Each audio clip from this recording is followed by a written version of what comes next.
We are writing the history. The history about each and every one of us. Legends are not born out of a thin air. They might begin with a charge,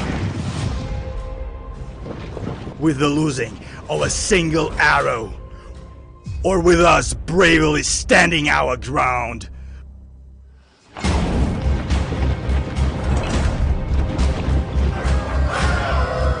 Both sides think using cavalry and it's a massacre.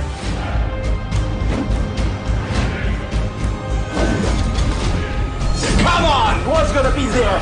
More and more blue floating right here through the city gates. We are the ones telling our legend.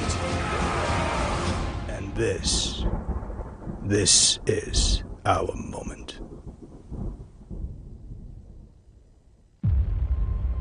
We are writing the history. The history about each and every one of us. Legends are not born out of a thin air. They might begin with a charge, with the losing of a single arrow, or with us bravely standing our ground.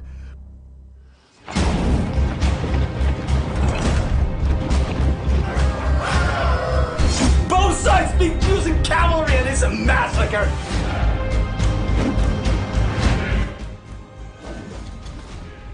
Come on! What's gonna be there?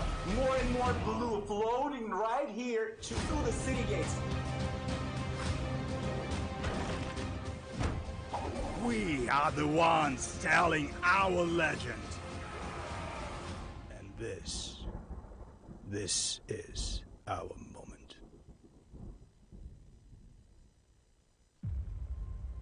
We are writing the history. The history about each and every one of us. Legends are not born out of a thin air. They might begin with a charge, with the losing of a single arrow, or with us bravely standing our ground.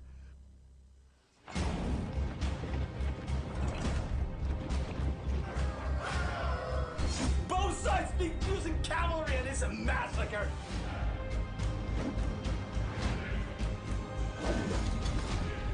Come on, what's gonna be there? More and more blue floating right here through the city gates.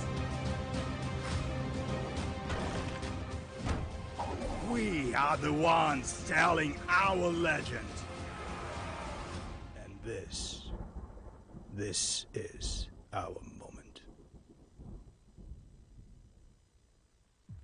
Hello, welcome back, and this is Brett. This is Yo-Yo. Hi, Yeah, how this are is you? Yo-Yo and check it out. Yeah, and today is the third day of South American Division, CBL, War for the Ragnarok, and today we will have Game Office versus Hyper.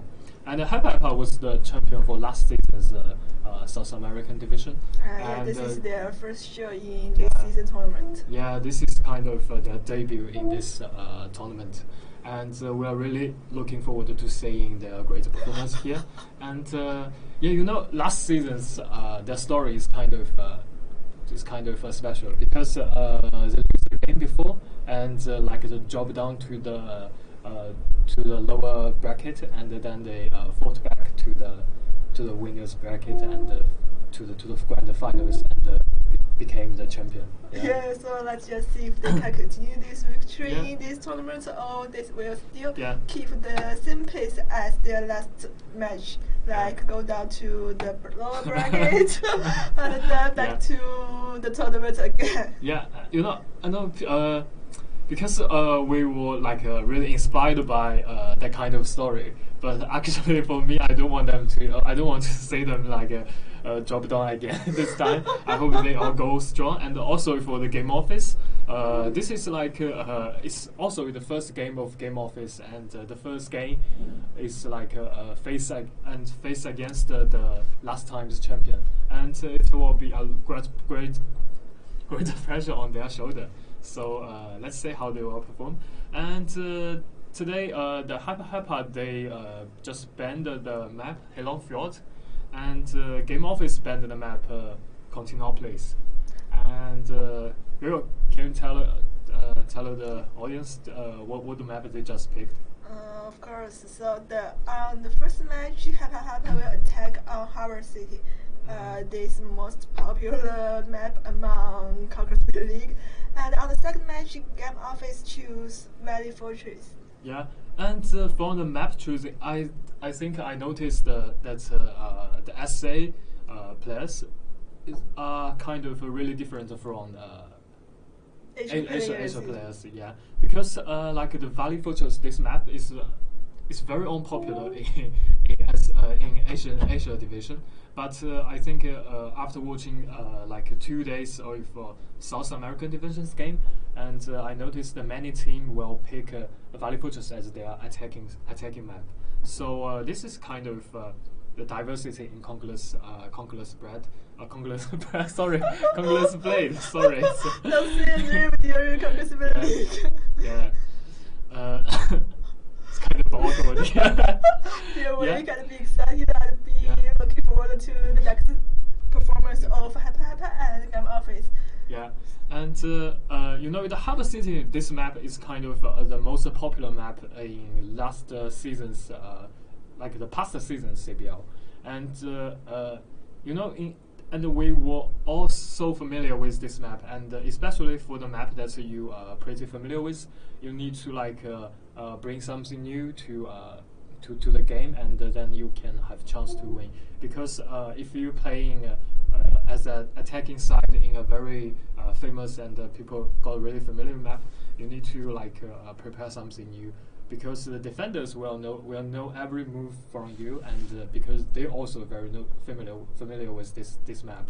Yeah, totally agree. As we can see in the cross-division tournaments, I remember that NetEase version players took a lot of berserkers defending the A point on Harbor City.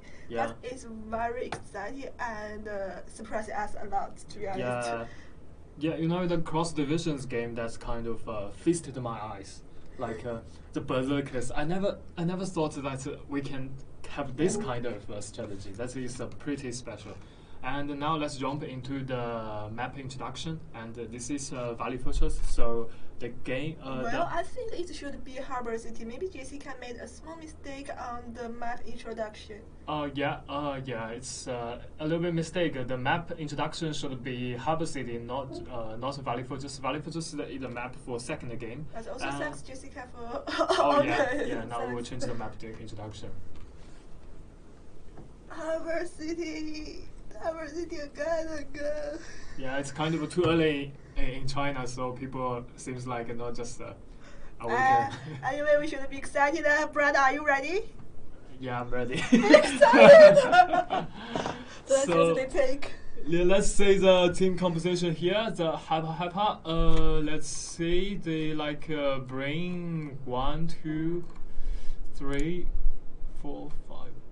Like they bring 5 squads of cavalries, and most weapon choice are muskets. And for the another side, the game office, they picked like the 2 hammers, and from the starting line, all the units are high tier units. So it seems like they will defend the point A here, because you can see that you measure from the starting line. Let's see how it happened, and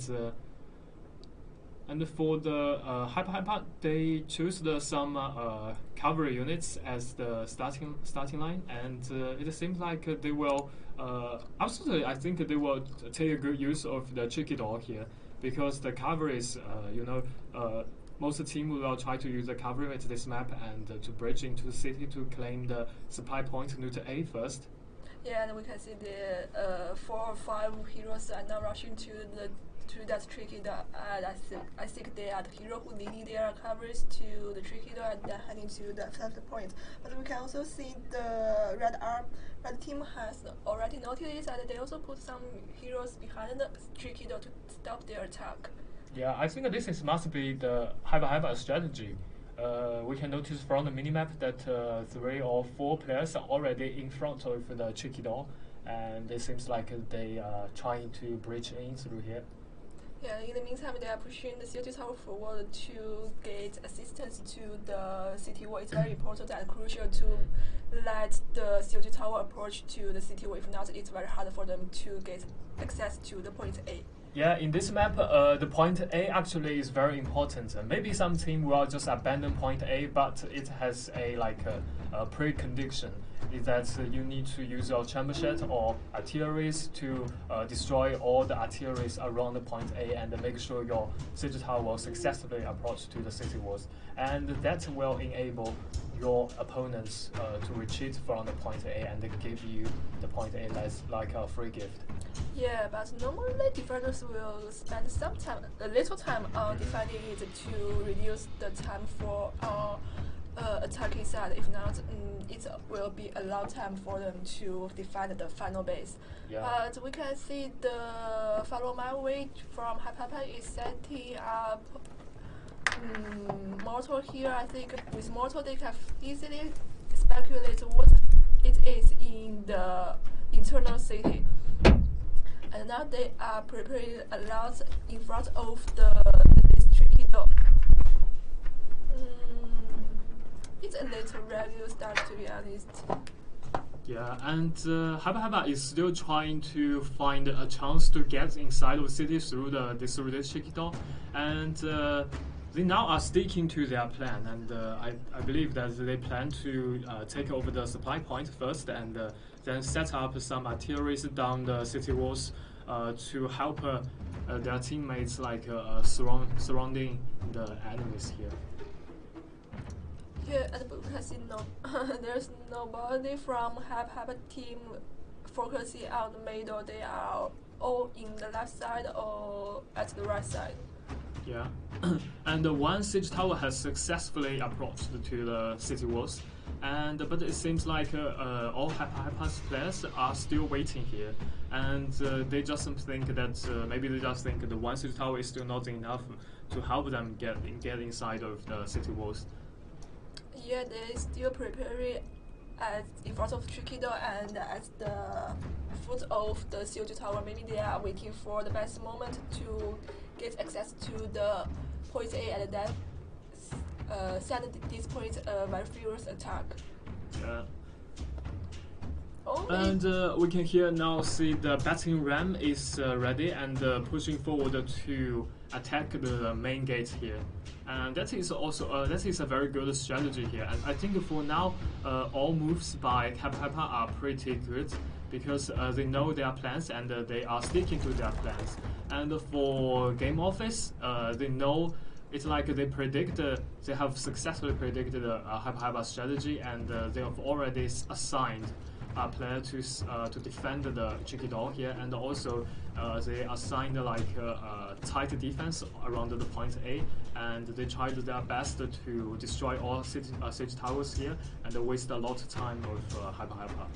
yeah, but we can see the left side siege tower is going to approach to the city wall. I think their first attack to point A is about to start. Yeah, and now Hap is trying to get inside of the city walls, use this siege tower, and now they have 2 siege tower successfully approached to the city walls. And now this is the time, and I think they will still use the tricky door and to claim the supply point at the same time, and it will make a lot of trouble to defenders. Yeah, and we can see they take a lot of packers as well as shield makers to do an infantry push to the point A. That is very classic. Let's see if Game Office will take some berserkers to stop their attack. Yeah, and now they change that direction. They just use the main gate. They just get through the main gate to inside of the city. And now I believe they are heading to the supply point. We can see this is a very organization on Hap. They can suddenly change their direction directly and together to another direction. Yeah, and the defenders are doing pretty good job here, and all of them are retreating from the point A because they know the point A is very hard defended right now. But now their main task is to define their supply point. Maybe Hap just pass through the main gates to distract attention, or let Game Office focus on the main gate instead of defending on point A. Yeah, and Hap are doing really good because their team members now are claiming the point A, and the rest of them are getting inside of city through the main gate and the stairs next to A, and they have successfully defeated the defenders here, and now all of them will regathering together to aim at the supply point. Yeah, we can see they divided their team into 3 lines, but these all 3 lines defend very well and attack very well. They claim the point A, they go through the main gate and also downstairs the steps to assist their teams in the main gate. Yeah. Now they are pushing forward and heading to the sampling point, and they are already prepared. And the gunners keep shooting, and the pike units and the Imperial Guards are pushing forward to have some fight with shield maidens here. Yeah, they are slowly but steadily attacking to the point A, but we can see Game Office hold some courage and charge to it, but this distance is too short to activate the charge, and we can see Hap take a lot of packers to anti-coverage charge. Now they are heading to the sampling point and is claiming it. Now Game Office can't do anything on this point, and they back to their. They come back from the other Hap with the counter charge. The all Hap teams units are killed by this charge. Yeah, very classic move, and the the game office use their coverage overwhelmed the Hyper here, and they just don't want to give up their supply point. Because I think this is a kind of the most interesting part about Harbor City. Harbor City actually is a very simple map, only have 2 points, but the turning points in this map are not like the point A or final base. The turning points in this map actually are the 2 supply points inside of the city. And both sides will try their best to defend or to claim the supply points first, and the supply points will have a great influence on the game results here. Yeah, they successfully defend the supply points, and now we can see Hyper regather their units at the main gate. I think they are still trying to take the supply points back. If not, it will be a problem to recall units and give existence while attacking the final base. Yeah, and here just now, Hyper seems like they consumed a lot of units on claiming the supply points, and now they have, and now the game office defenders have taking lead the units number here, just like 100 units lead. Yeah, now Hyper is sending mortals, a lot of mortals steps. I think they are going to cover the supply points with power, with firepower. Yeah, but it's a little bit dangerous here actually, because we can see from the screen the game office have already hidden some coverage behind the walls here, and Hyper may just don't have any sight of it. Maybe they can speculate. You can see the they have already seen that. Yeah, these coverage and non-coverage damaged by the trap jet and back to the supply point to retreat to save it. Yeah, and now I think the situation is pretty even. But one good news for Hyper, the attackers, they still have like 11 chamber shots, and the 11 chamber shots can do a lot of damage to defenders. So defenders, now they have just retreat all of their coverage and just fill up the supply point with some pike units inside of it. Yeah, we can see Hyper use a lot of artillery to attack supply point, and the plan prepared by game office has destroyed by this firepower, especially the carriers behind the city, behind this small wall. Yeah, and now the time is still enough for Hyper, and they are waiting for the time to release all of their cavalries to wave in to claim the supply point. Yeah, they just need to find a good moment to attack the supply point, and we can see they now are organized, and as the main gate, maybe they are ready to head into the supply point.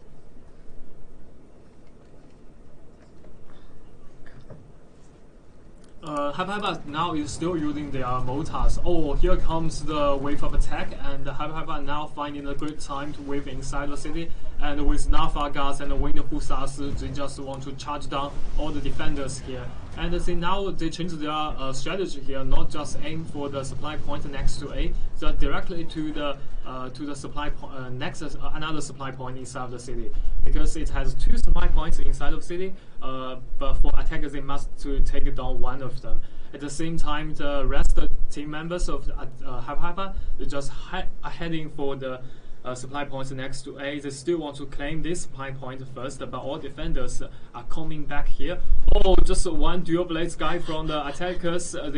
He just set foot on the final base, but I don't think it can make any progress here. We just want to distract the attention from attacker side, but yeah, it's a very dangerous, as he will be easily killed by the enemy and will lose their one response time.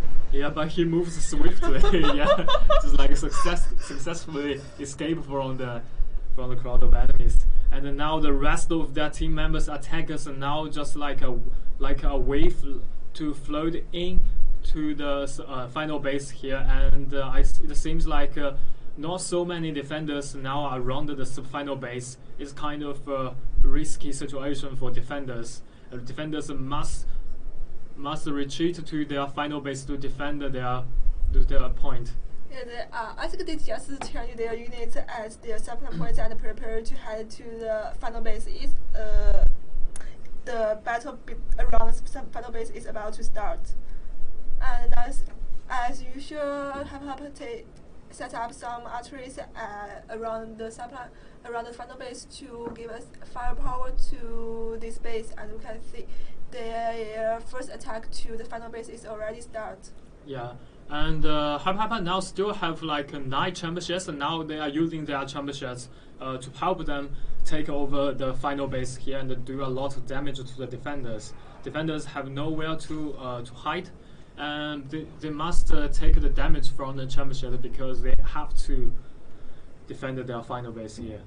Yeah, and the unit loss is a little similar for both sides, and there are only 4 minutes left. I think the defenders still have some opportunity to defend this base. Yeah, with this wave charge by Wind Hussars, Hyper now is already start to claim the final base here. But defenders, they still don't want to, absolutely, they just won't give up their supply final base. And more defenders come back to stop the capturing here. Yeah, they are back to the final base from the center point and the respawn point there. I'm not sure if it still have enough time for them to arrive at this point in time. Yeah, and we can notice the units number. The defenders only have like 500. Oh, congratulations to Hyper to win the first match of today's tournament. Yeah, and let's see the MVP from Hyper. It's sorry, it's Enzo. He got no kills, 3 assists, but he killed 148 troops here. He killed a lot of units. So, very good performance. Congratulations, Azo. Yeah, congratulations, Azo. And let's see the MP from another side.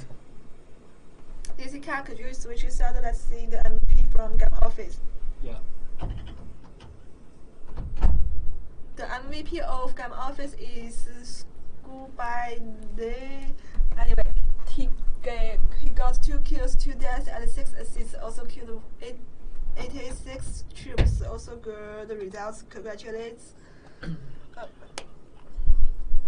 Yeah, overall the whole game is kind of very intense, absolutely. And the Hyper at the very beginning of the game, they were struggling with like pushing forward the siege towers and.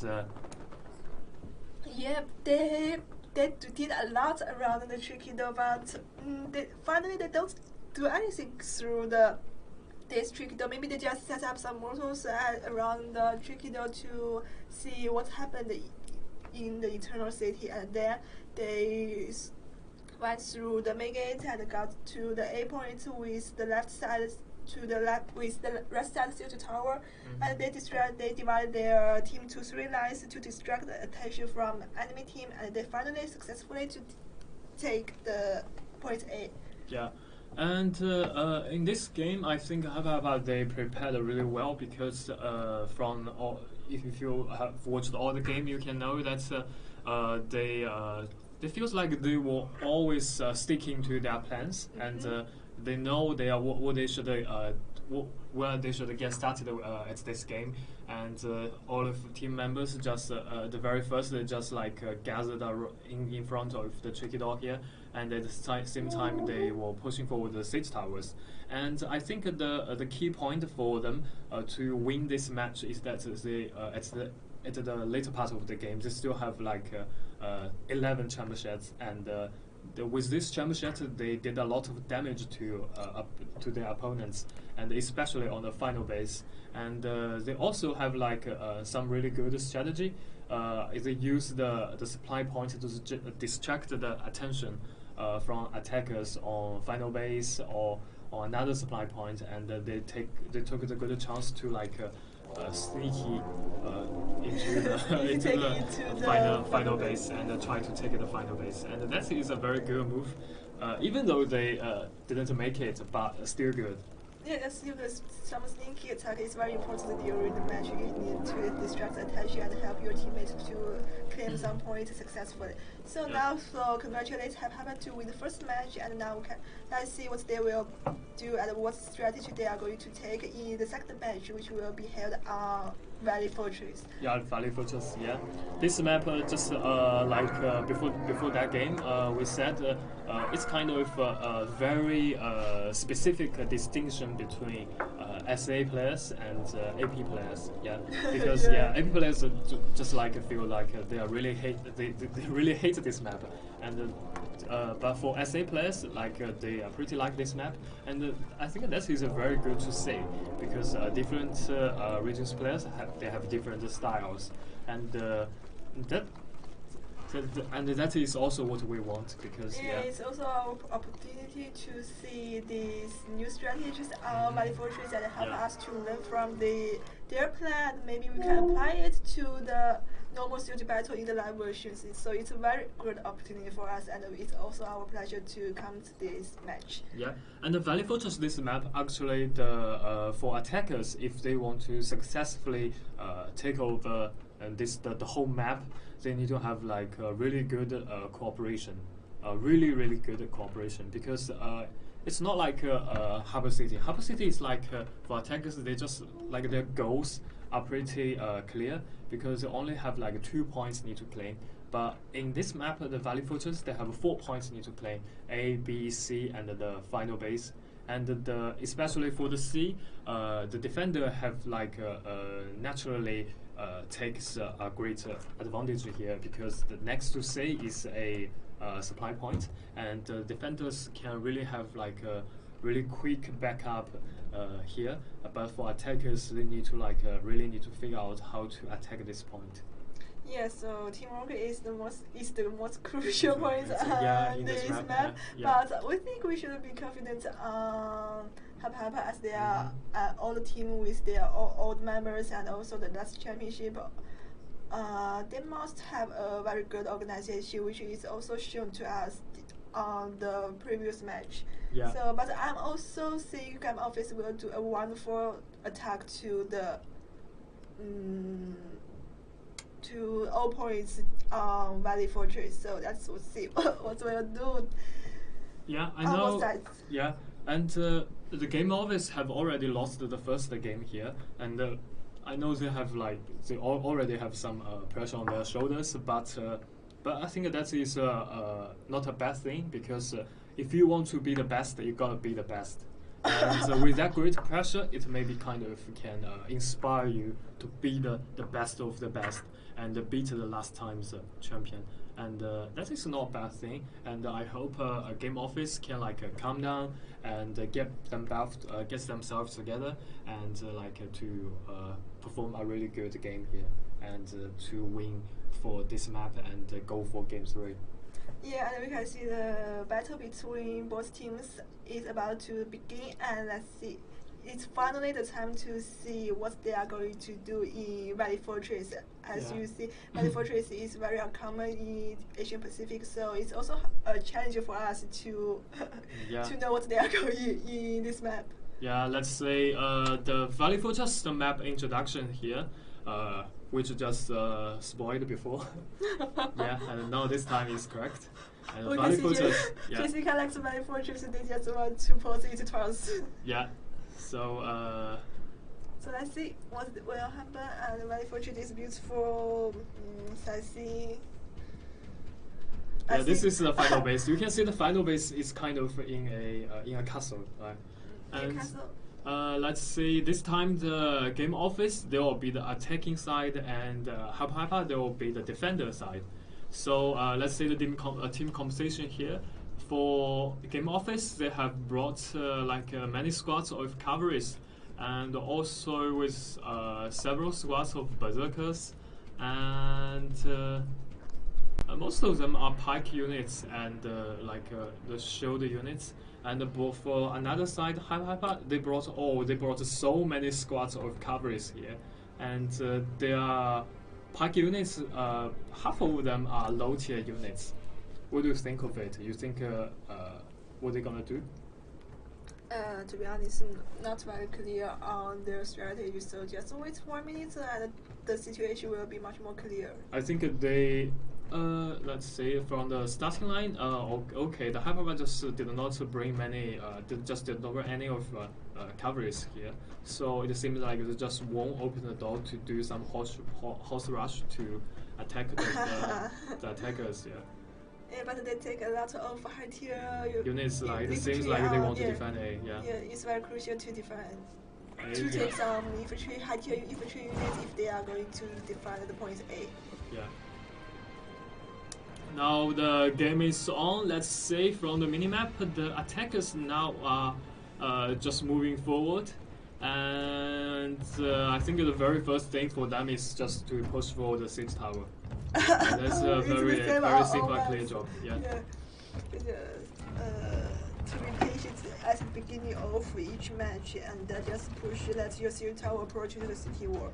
Yeah, but you just cannot use one good advice from our players that you just cannot use like low tier units to push the siege tower, especially for the game like this in the pro league. If I remember well, Game Office talks half of low tier units at the beginning of this map. Yeah.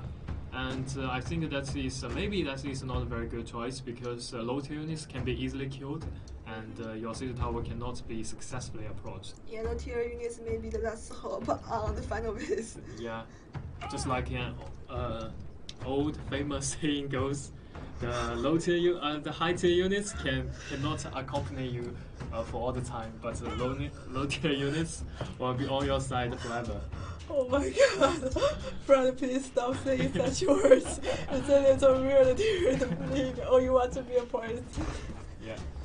It's really funny to see. You see these ladders, they are falling down and they're rolling on the ground like they are dancing. Yeah, the city tower, one city tower has a successful approach to the city wall, but we can see have prepared a lot and they to stop their first approach to the city wall. Yeah, actually, the siege tower on this side, for the attacker side, they can set up some archers and gunners here because it has an angle to attack the point A, and that is why most defenders will abandon point A because it's so hard to defend the point A with this reason. So, but we can see Hyperbar still decided to defend this point A. Maybe they just want to reduce the time for attacking side. Yeah. And now the Game Office is about to send their units for the first attack to point A. Yeah, I think the attitude from Hyperbar is really good. Just like no easy ball here. And, yeah, that is very different from Asian Pacific Division. For Asian players, they like to abandon some points at the beginning. Yeah, but for South American players, they all want to defend all points. No one is better than another one, so just difference on different versions. Yeah, that is very good to say because in the game or in the real battle, you just cannot lose anyone any of your grounds. And that is really important. I think that is a really good move. But after seeing that the Game Office is already taking the point A and Hyperbar retreating their units, I think they are heading to the sample point. Yeah, and you can notice that the Game Office now are leading like 300 units here. But I think the most reason making this because that Hyperbar they have brought so many squads of units. Covers. The covers take a lot of leadership. And there is no leadership doctrine on the tournament. Yeah.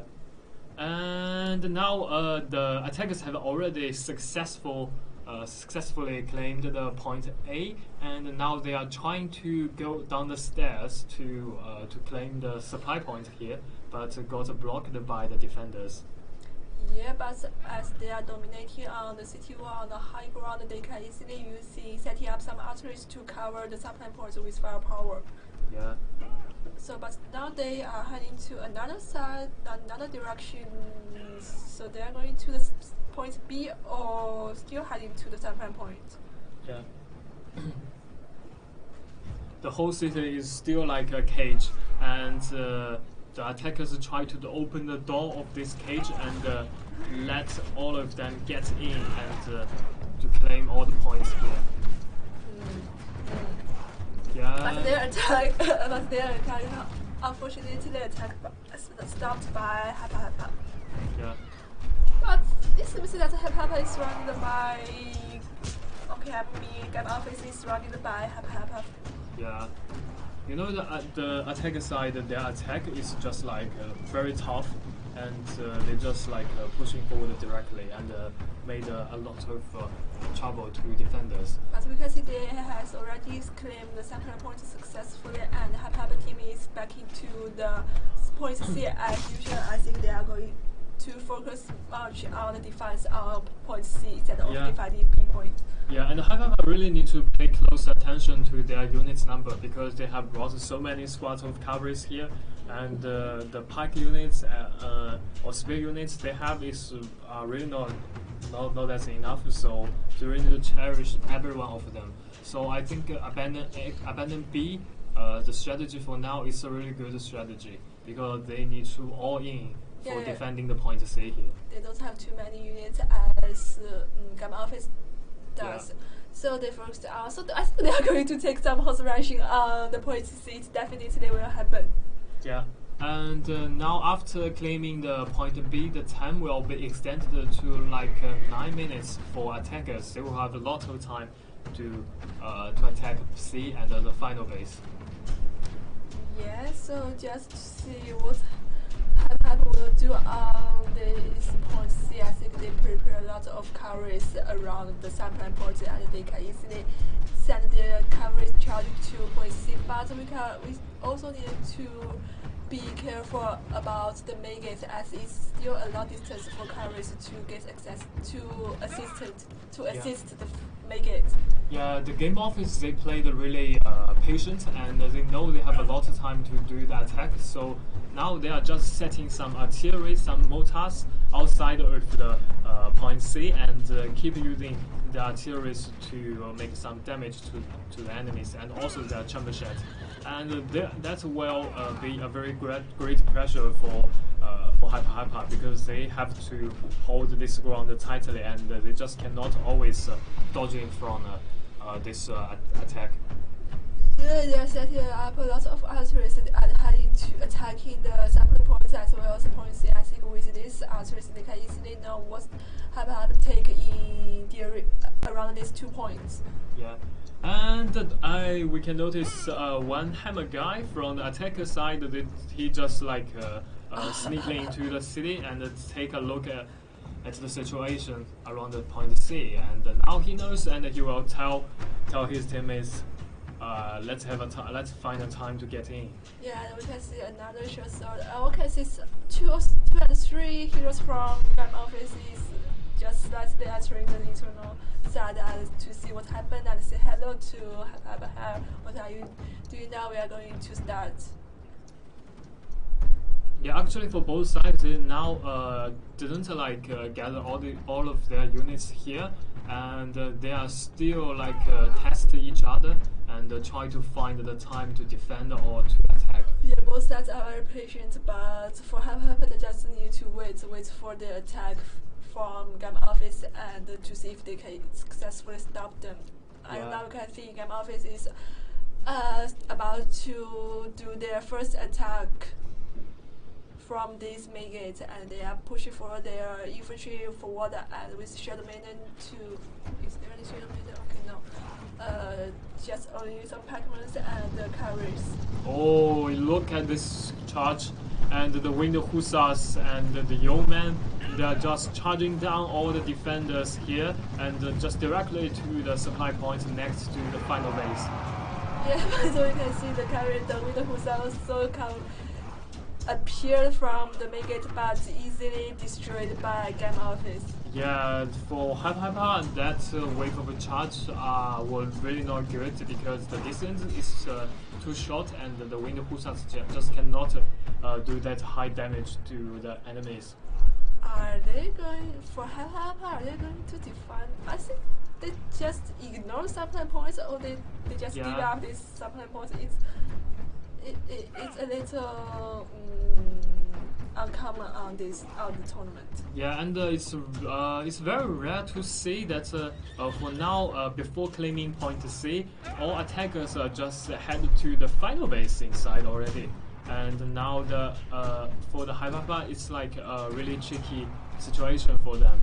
And they need to decide if they want to defend the point C or just like set up some artilleries or some defense around the final base in advance. But obviously they give up points here Yeah. and focus on the final base. So it's a little dangerous for Hapa as they only have 600 units left. Yeah.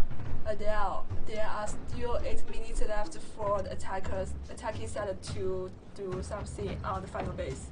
Yeah, it's now the game will be really tough for defenders because the attackers still have like 8 minutes and 30 seconds to go, and for the defenders that will be that kind of long time will be kind of torture. Oh, because they have prepare a lot of units at this narrow road to do damage on the and wipe Game Office team from this side. Yeah, and the attackers already set foot on the final base and got stopped by the defenders here. And Hyper have successfully used many of their squads, many squads of cavalries to charge down the first wave of attack here. And but they really need to pay attention to the next wave of attack because they don't have enough units here. The heroes from Game Office are leading their armies to the Southern Point, but we can also see that some cavalry teams just go to another direction and assist to their teammates to destroy the Game Office team. So this battle is very interesting. Yeah, it's kind of chaotic here, and now it seems like the attackers now are taking lead around the final base, but apparently the defenders just won't give up their final base, and here comes a squad of muskets units, and just aiming at the cavalries from the attackers, and here comes another squad of pike militia. They just fill up the final base here. And also, at the same time, the attackers use the chamberset, try to block all the backup from the defenders. Yeah, there are only 300 minutes left for Hapa. There are 6 minutes left for Game Office, and now Game Office is setting up archeries and put their units into the final circle. Yeah, and 6 minutes and 30 seconds to go. The attackers now are leading like 400 units here, and now they have totally in control of the final base, and the defender find it so hard to get in on the around the point C. Yeah, and some Game Office players are hiding and pursuing Hapa team, and maybe they are going to wipe them off the map. Yeah, and now the attackers have a greater chance to win this game because actually 160 units are not enough for defending the final base. In terms of the attackers still have 6 minutes to play. So I have to say congratulations, you are too weak. Yeah, the attackers already said some trash talk here. You are so weak, and that is good to say in a game. We need to the game. It's a competition. Yeah, you need to make it more competitive here. Yeah, but competitive. Let's see the MVP from the Game Office. The Game Office and the MVP is sorry. Yeah. No, sorry. You're very welcome. And he got 4 kills, 1 death, and 7 assists, and killed 97 troops in this match. And that is a really good KD here, and it's a Pro Axe player. And let's see the MP from the another side. Yeah, the MP of Hapa is Zhai Xin. Okay, yeah, so 2 kills, 1 death, 2 deaths and 1 assist, and killed 146 troops in this match. To be honest, the MVP from both division, Asia Pacific and South America, is also a slight difference, as normally the MVP of South American teams are all tanky or heavy armor hero. Yeah. That's Like. And sometimes I notice that SA players, the MVP will be like a Musket or some like a pole axe. And overall, this game is of course it's also pretty intense and but I think this time the game office they just put off the shoulder on from their shoulders. Yeah, so congratulations to Game Office to win the second match, and now the third match on the field battle is going to start. So the final match to decide if Hapa will have a chance to get access to the next stage. Yeah. Oh, this is really interesting to see because the game 3, the field battle, is not like the siege battles anymore. Two teams, you need to not only with really good strategy, but also you have to be play the really skillful. Yeah, you have to make full control of your carries as well as some Shadowrunners, Berserkers, and Pac-Man to assist the carries enemies carries charge.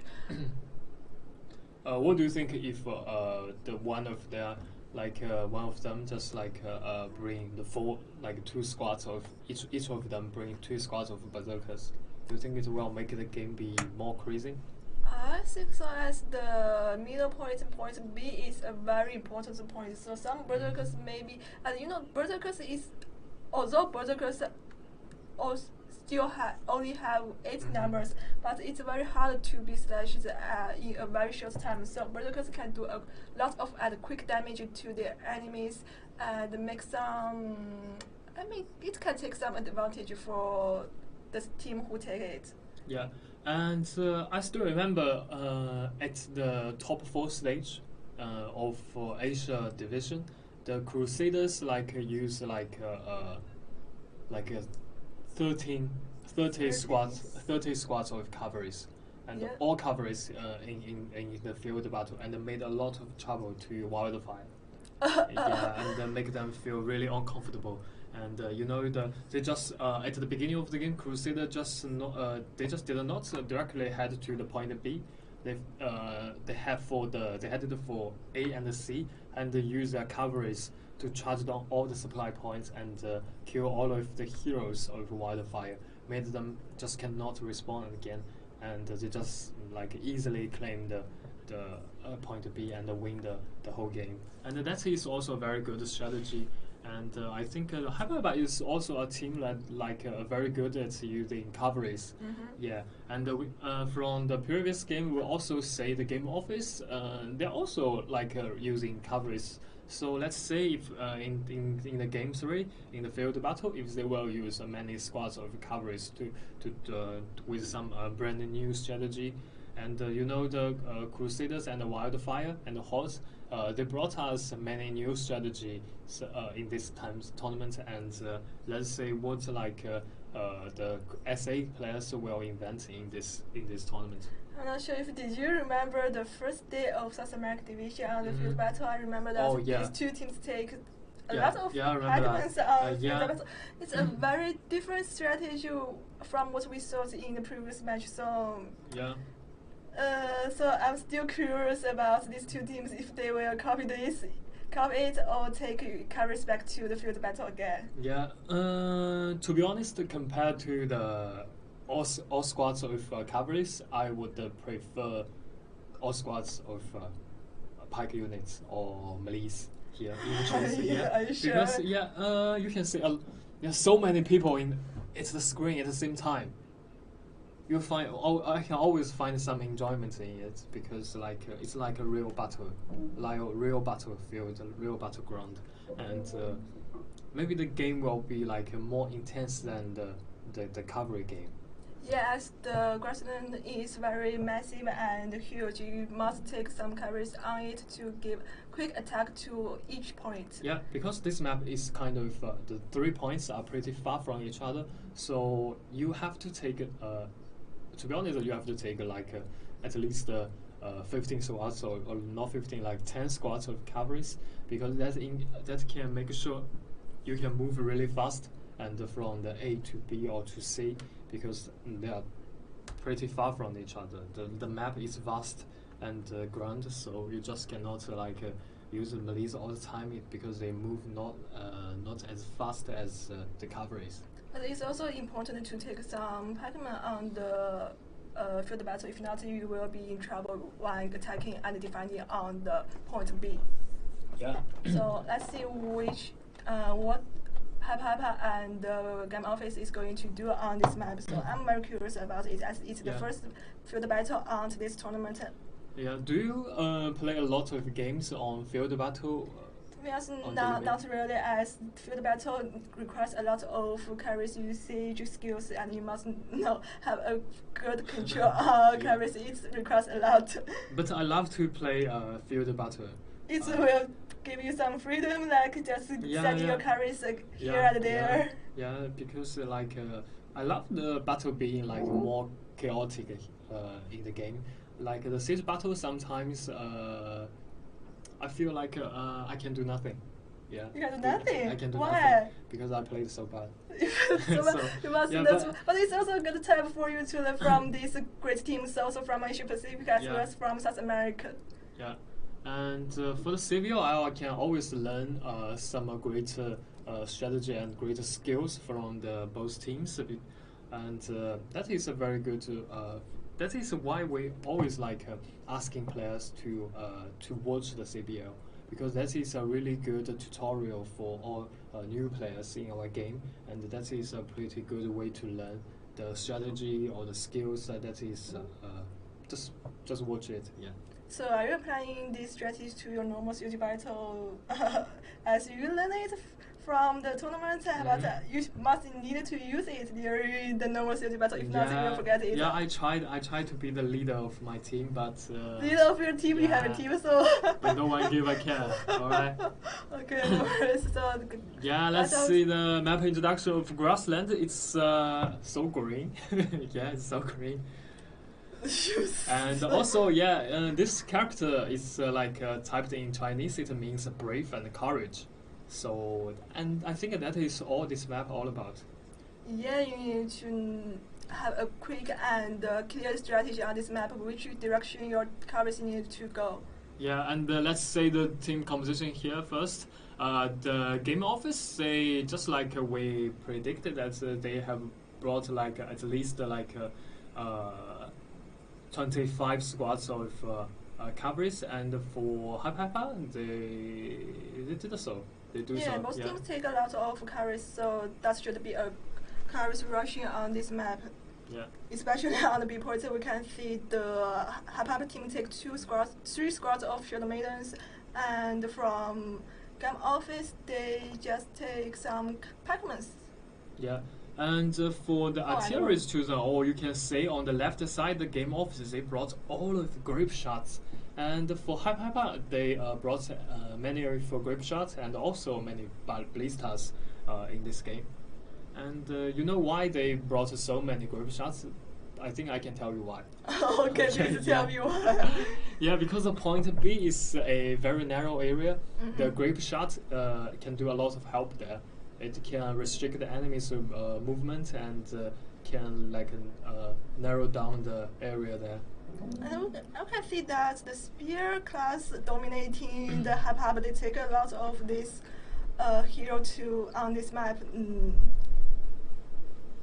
That is also different from what we see in the previous match, but now we can see both teams heading to the point B, and the battle on this map is going to be very intense. Yeah, I think from the artillery's choice, I think the Hyper, they are trying to kill heroes, not just not kill units in this battle. Yeah, killing hero is another good strategy, as once the hero is being killed, the units will be destroyed very easily as they lost the command from the hero. Yeah, you know, sometimes if you can kill heroes, it will be meaningful to kill units, because if you kill heroes, all the units will retreat and easy to be killed. Yeah, now we can see game office is climbing the point B and setting up some archers to prepare the defense on this point, but now Hyper team is hiding also at this point to do some sneaky attack on it. Yeah, and Hyper is still is trying to take over the point B here, but I don't see many of their team members around the point B. Most of them are attacker. Most of them are game office, and they've already set up some infantries inside of the point B.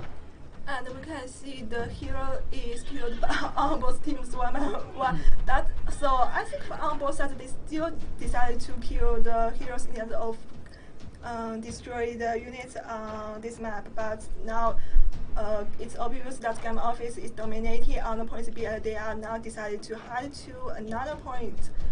But let's see what Hyper is doing now. They are some of their teams is heading to the point B, and some of them is still waiting at the final place. Maybe they are going to defend the final place, but it's a little laggy.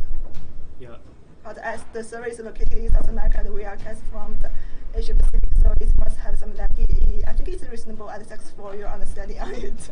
Yeah, the Hyperbus now is trying to organize all of the team members together, aiming for the point B here. But Game Office is already there and sets a really tough defense around the point B, so it will be not that easy for Hyper to get approach. And let's see, so all the coverage from Hyper now are changing their direction to another point. So I think that is a very good strategy if you say a lot of defense on a certain point and you just need to adjust your plan. Yeah, I still remember the first day of South America. On this point B, both teams were stuck at this point, and they just defend it and attack that, and then just waiting the time is kick out. Yeah. The point B is the point B plays a really important role in this map.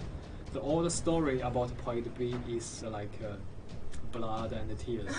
And we can see the Hamilton team is around this point B from these three sides. I think they are going to start their first attack to this point B. Yeah. Now Hyperbaba is trying to use their coverage to knock down all the defenders around the point B, outside of point B actually. And I think they have made something. Yeah, then now we can see two heroes take their fragment to the point B slowly, and their coverage is waiting at the back of their team.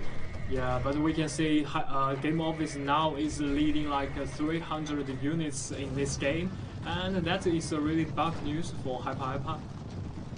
Yeah, they are carrying their wonderful sense charge to the Hyper team, and we can see Hyper team is just roaming around this point B, and they are still.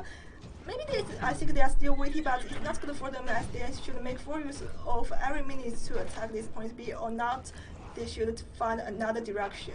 Yeah, and Game Office they've already set up many grape shots around the point B. They are trying to make the point B a unfallen point in this game, and now but the Hyper they organized well and successfully defeated many of the defenders around the point B. So now they have a chance to set foot on the point B, but soon they got forced to push out by the Game Office here. Yeah, but we can see the assistance, the widow from Game Office is arriving, but there is no units from the Hyper team, and the Hyper team is far away from this point, and we can see Game Office still have an advantage on this point, and they successfully defend it. Yeah. Both teams consumed a lot of units on point B, but the good news for Game Office is that they still hold the point B, and Hyper still feeling really struggled to take over the point B. And now this time the two Hyper members are surrounded by the Game Office members again, and feels like no way to escape here, and soon will be killed. Their teammates of Hyper team is just waiting behind this small gate, and maybe they think they are still waiting for a good moment to send their units into the point B. Yeah, the one very major issue for Hyper is that they really need to deal with the grape shots here first, and then rush to the point B and deal with to kill with all of the units around the point B. But we can see Game Office still has 300 units more than Hub team. It's a little dangerous for Hub to take advantage on this point B. Yeah. But we can see they are setting up mortals here, and I'm not sure if it's a good place to send their firepower to the point B. Oh, can see Game Office is already claiming the point A from Hub team.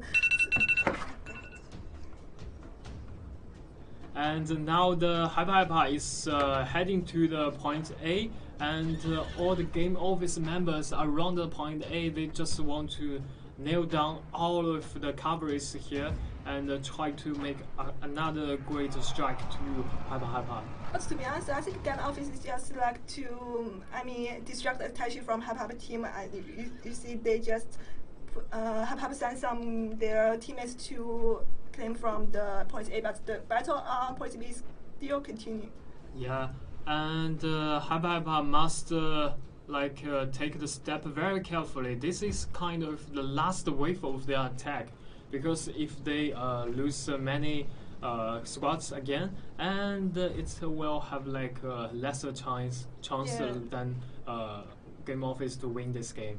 The windful charge from Game Office team also destroyed a lot of troops from Hyper team, and there are only 400 units left on Hyper. It's very risky for them to take any advantage at this point, but they are still struggle on this point B. And we can see they are slightly claiming it, but to be honest, it's also hard for them to succeed in it. We can see a squad of carries is also charging back to the Hyper and stop their taking.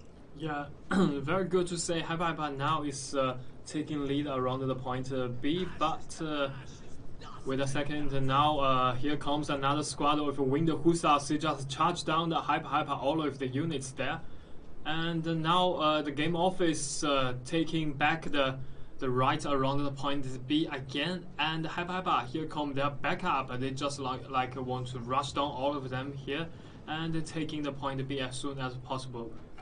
Yeah, but it's also very hard for them to take it back, as you can see there are still a lot of carries left for Game Office, and as well as the Pac-Man to anti-coverage charge from Hyper team, and Hyper team is still stuck at this small gate instead of at it. Yeah, a backup from Game Office already here around the point B, and now they reaching out to kill all of the Hyper members around the B. Yeah, the Game Office still dominate on this point B and have a huge advantage on both on points as well as on hero numbers and the unit numbers. We can see there are only 8 heroes left for Hyper team. And as in the meantime, one hero from Game Office is claiming the 8 points again, and 2 members from Hyper back to these points. That is a good way to distract attention from Hyper and still take advantage on point B. Yeah. Now Hyper just lead their carries from there to here, and it's tough and hard for them to do any progress on this map now. Yeah, this is kind of the final wave of Hyper. They really need to organize well, and they are wandering off the point B and waiting for the time to come on in. And now I think in the last minute they did a lot of good attack on point B, because the unit number have successfully reduced. It's only like 150 units here. I think both sides only have some low tier units here.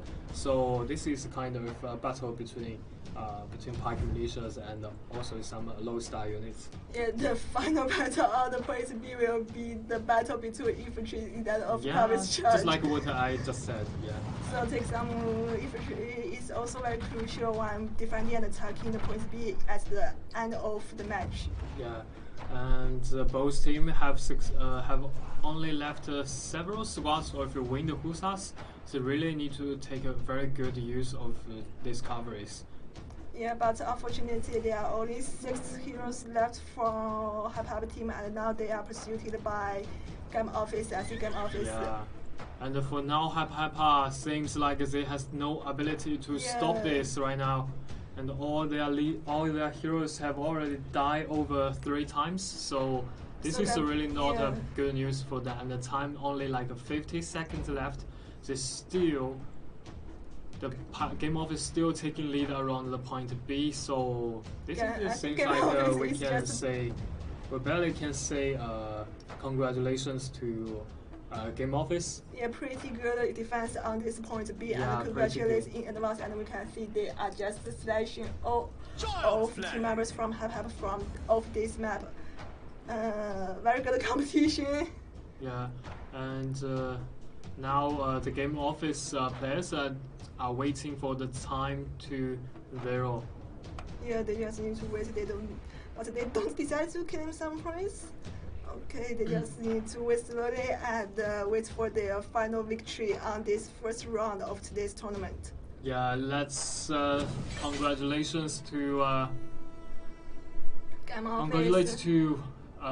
Game Office, and they just beat down in the last time's champion. Yeah, and let's say the MP from Game Office is Bunny.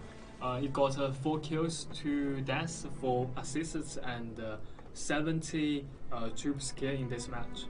Yeah, and let's see the MVP from Hype team. Jessica, could you switch side? So the MVP from Hype team got 0 kills, 3 deaths, and 6 assists. Also killed 99 troops. Also very good results. Thanks to Hype and Game Office to join this tournament, and congratulations to Game Office to win the final victory. Yeah. And also beat the last championship. Yeah, I think this is a remarkable achievement. Yeah. Like in the first round, that you fight against the last time's champion, and you win the game and like beat them down. And also for Hype, they played also very well, but it seems like the game office, they were really confident and know what they should do, and gave a hard strike to Hype. Yeah, although Game Office lost 1 point at the first match, they still know how to deal with the pressure and make this pressure become the progress on this team, and they make a final to win all the following matches. That's very good for Game Office, and we can also learn from it. You need to deal with this pressure, and now then inspired from this pressure. Yeah. And I think Hype they have won 2 times champion. Yeah. Yeah, in the past 2 seasons. So Game Office really strong and prepared really well. Yeah, it's very hard. Actually, in all kinds of esports games, or even in all kinds of sports game, in a competition, it's very hard to win a champion like a back-to-back.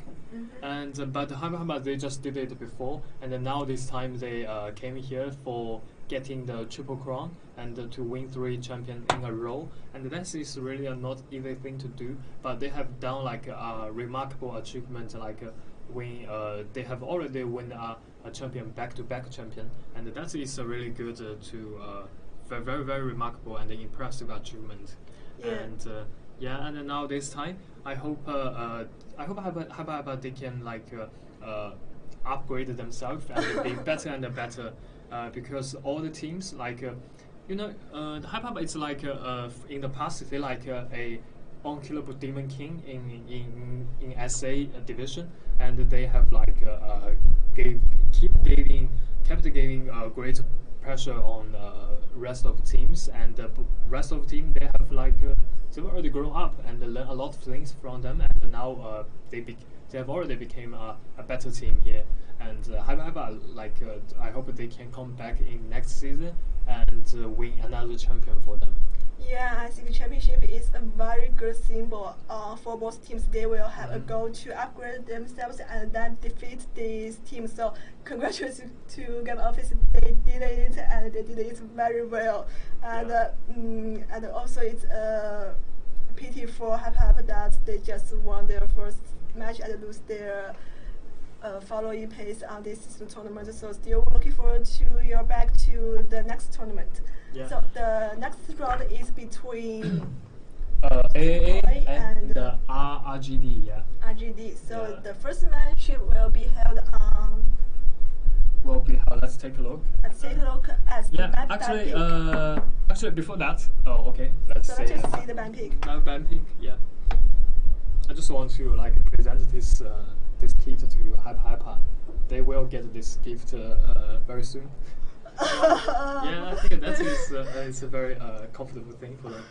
Yeah, so let's see. AA they just banned the Helon Fjord, and RGD they just banned the Continental-Place. Helon Fjord is so unpopular among South American teams. Yeah, and let's say Harbor City. Yeah, Harbor City again. And RGD said they choose the picks. They picks what? They picks Valley Fortress the same as the first round. So, okay, very This is what I say players love. Yeah, Harbor City and especially I've already the Valley Fortress. I've already got that. Yeah. So let's say Valley Fortress and Harbor City again, and AAA. They will be like the first attacking team, and on it Harbor City, and RGD will be the attacking side at the second round. Yeah, I think AAA they left a very good like they impressed me a lot because I watched the first game of AAA and like they played really well on beating down the HKA. Yeah.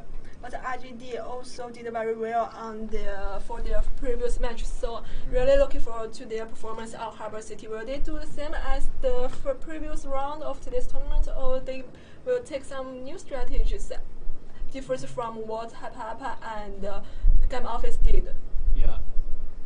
So now we can see players are jumping to the lobby, and the battle is about to start in 1 minute. So, Brad, can you predict something new on this map? I cannot. You refuse to quickly. Because I'm not that good at players.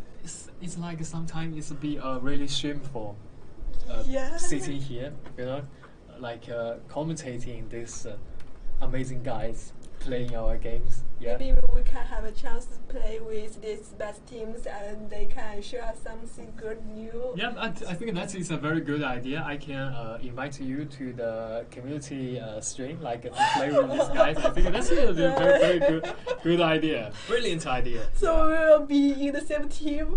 Who will carry who? No, I will play. You won't play, just I will join in. Yeah. You just see what I'm playing and joking, right? Yeah. So I think the game is about to start. The first map will be Harbor City, and the second map will be Valley Fortress. And in the previous game, we saw how good that Game Office was, and how good that Hapa was. Yeah. And I hope both teams, the AAA and the RGD, they can also bring us that wonderful and tremendous place in both same maps. Yeah, I think they will do a lot of and prepare a lot to do their best to win on these two maps. If not, they will lose the progress on this tournament. Now I kind of can find some enjoyment in Valley Fortress. I think this map is really good. Yeah, now I can understand why SC players love to play in this map. For example, the battle around the C point or at the A point at the beginning. Yeah, I hope in daily matchmaking, I hope if I play as the attacking side, the defenders will just abandon A and B for me, and I will just organize all attacks on C. But normally, to be honest, normally during the normal series battle, you can easily get a lot of cheap skills, destroy the just take your ranged units behind the A point and just shoot into your enemies and get a lot of numbers. But please don't. Yeah, now the game is on. Let's jump into the map introduction, Harbor City. No more introduction to this map again. I think both of us so familiar with it. Just enjoy the ruin the sign things here. And this is final base, I can tell you. I think now Brad just I didn't get that. Could you try again? Okay, it's my serious talking. Okay, so let's see what units they take on AAA. They just take 4 squads of carries and then 2 squads of naval guard, 3 squads of naval guards and 2 squads of gunners. Also some shield maidens, berserkers, and packmans. So they are going to do some infantry formation instead of carries charge. Yeah, it seems so. And on the RGD side, I think it's a little similar to AAA, but they take more cavalries and also some packmans and shield maidens and gunners. That is, to be honest, totally different from the first day match. They didn't take any special units on the match, but now we can see AC players starting to take some naval guards and gunners. But no one take Namkahan archers, which was very popular for the previous matches.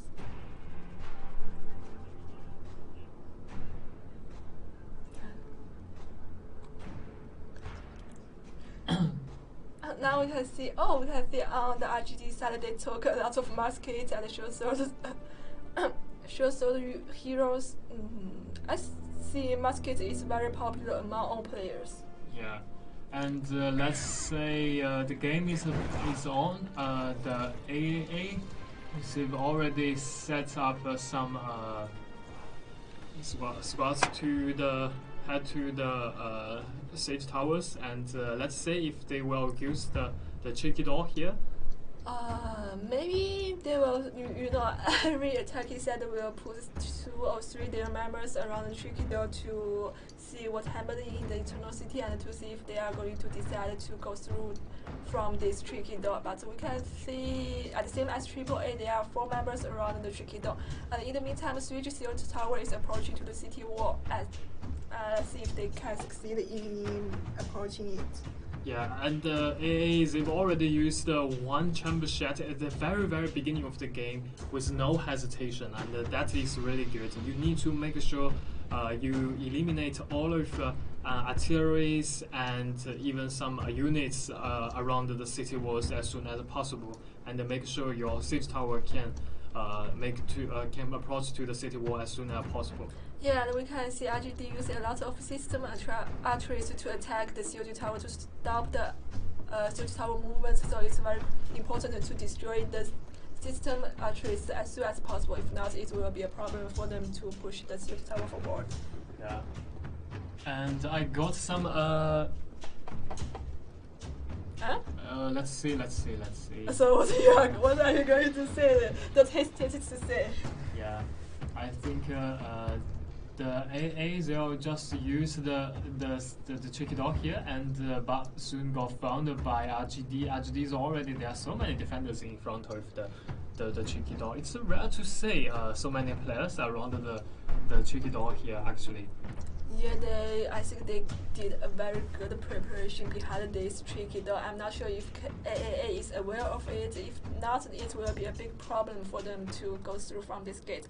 And we can see there's none of siege tower approach to the city wall. So, to be honest, it's also a problem for them to get access to point A, unless they successfully get through the tricky door and claim the supply point, and they go through to the point A from steps. Yeah, I just want to say I got information from our director that both two teams are from the same house. It's like they now are figuring out a family issue here. Yeah. So I think both teams are very aware of what strategy they will take, as they must do a lot of practice during their leisure time. Yeah. And they must know each other very well because they played the game all the time, together all the time, right? Yeah, really a friendly match. This is the reason why the defenders know the attackers will take use of the tricky door here, and all the defenders are already waiting there. That is really interesting. So AAA, be careful as your enemy is very aware of your strategies, but also be careful RGD as your enemy knows a lot about your plan. Yeah, And I really love actually I really love the name of AAA. Last time I saw their squad name AAA. You know, when you read their team name, it's like with some pitches and tones. And it also, I think the AA is short for, are they short for attackers attack aggressively? What? I don't think so. Yeah, just guess. But they defend. Yeah, because they played really well last time, so yeah, that makes me think that. Yeah, but because the RGD defended very well, as there's no siege tower successfully approached, and the only one siege tower left on the ground is on fire. Well, this siege tower breached the city was successfully, and now there are still 3 members around the tricky door to test it and to see if they are going to get through. Yeah. And for now, the time has passed 3 minutes, but no siege tower has successfully approached the city walls. And the attackers still are using their chamber shed to attack the defenders on the city walls. Yeah, and there is no progress on AAA, but we can see, oh no, the siege tower is still destroyed again, and there's really any progress on this map. AAA, you should be careful about your progress. If the siege tower can't be pushed forward, you can just go through from the make it, gather your own team members and just defeat the enemies on your road. Yeah, and actually the defenders waste a lot of time for attackers, because for attackers now they should pace up to claim the point A. Because after claiming the point A, they have they will have a really hard, really tough battle on the supply points next to A, and it will take a lot of time. And the claiming point, supply point, just won't extend the time. So just need to focus. Just need to pay attention to it. Yeah, finally they got this make it destroyed. The first progress on this map. I think they are just testing if there is a good moment to go through from this make it. As we can see, the defenders already prepared at this point. Yeah. And the two sides are still wandering around the tricky door here, and the AA still finding no chance to get inside of the city, and they are still waiting for a good time to come on in. But please just rush into this tricky door or make it whatever you did, but you must do some progress on this map. If not, that there are only 6 minutes left for your side. It will be very dangerous for you to win this map. Yeah, and now they have successfully get inside of city, and just past the defense here, they are directly to the supply point, I think, or they just want to nail down all the last units from defenders. But unfortunately, AAA is surrounded by their enemies, and the whole troops they took from this tricky door from their supply point is wiped off the map. Yeah, and I think defenders just waste 2 squads or 1 squad of cavalries here, because the distance is too short, and the cavalry cannot do that high damage to the attackers. And the attackers, they just brought many infantries and militia here, and they are pretty good for nailing down the cavalries. Yeah, now they are pushing their infantry forward. I think they are heading to the supply point, but be careful, there is a team member there coming charging back to their... Here comes another wave of horse rush, and by defenders from the back. Yeah, but the coast charge did very well, and another squad of cavalry is back to the ground, and the units taken by AAA is destroyed by this charge. And these 2 squads of cavalries took a lot of damage from Navagas, and now all of cavalries are dead.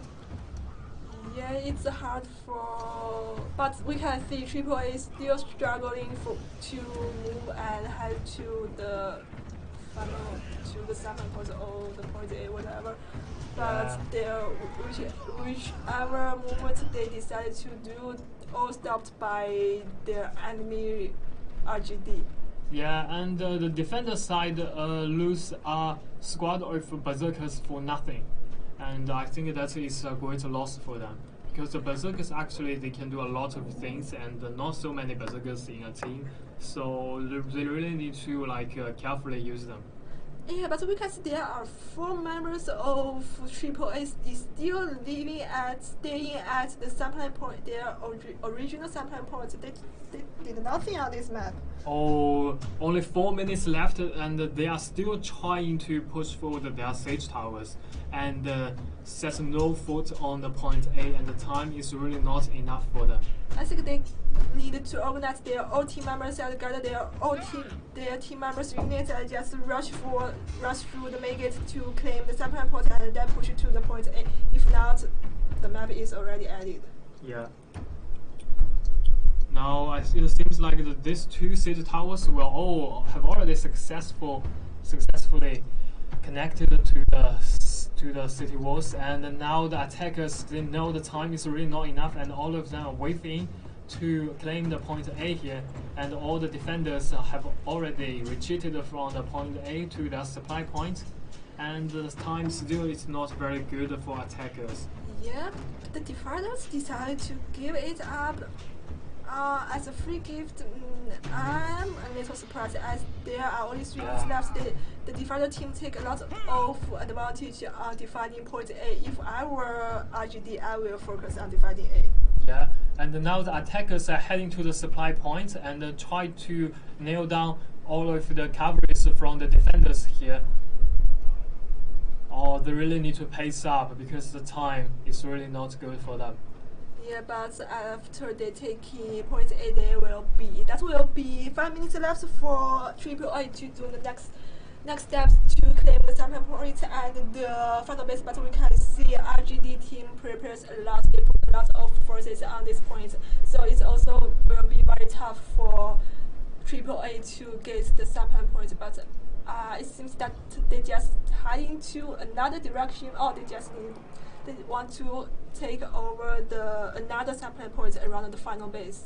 Yeah, and but already 3 defenders already there, and they set tough defense around this supply point, and I think this is just won't be that easy for attackers to take over it. Yeah, but there are 4 members left on this sampling point to stop their movement, but it's very easy for AAA to get it as there are only few units left on the ground from RGD. Yeah, just some masked units you just cannot stop this wave of attack here. Yeah. And here comes the charge of Yeoman. Yeah, you can see the assistance from RGD is arriving at this sampling point. Yeah. Oh, this is a really good strategy. A really good move by the attackers. Now they have time to attack the final base here from the back, and that will give the defenders a really huge surprise here.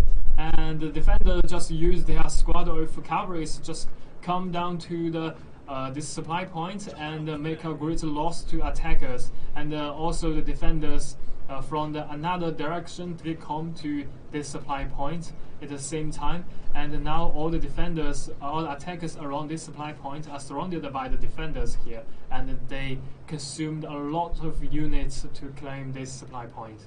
Yeah, but we can see the unit loss is very similar, and also as the hero loss, so there is also a chance for AAA to win on this map. Now we can see AAA is already in the final base to taking it over, but RGD is rushing to it as soon as possible. If not, it will be dangerous.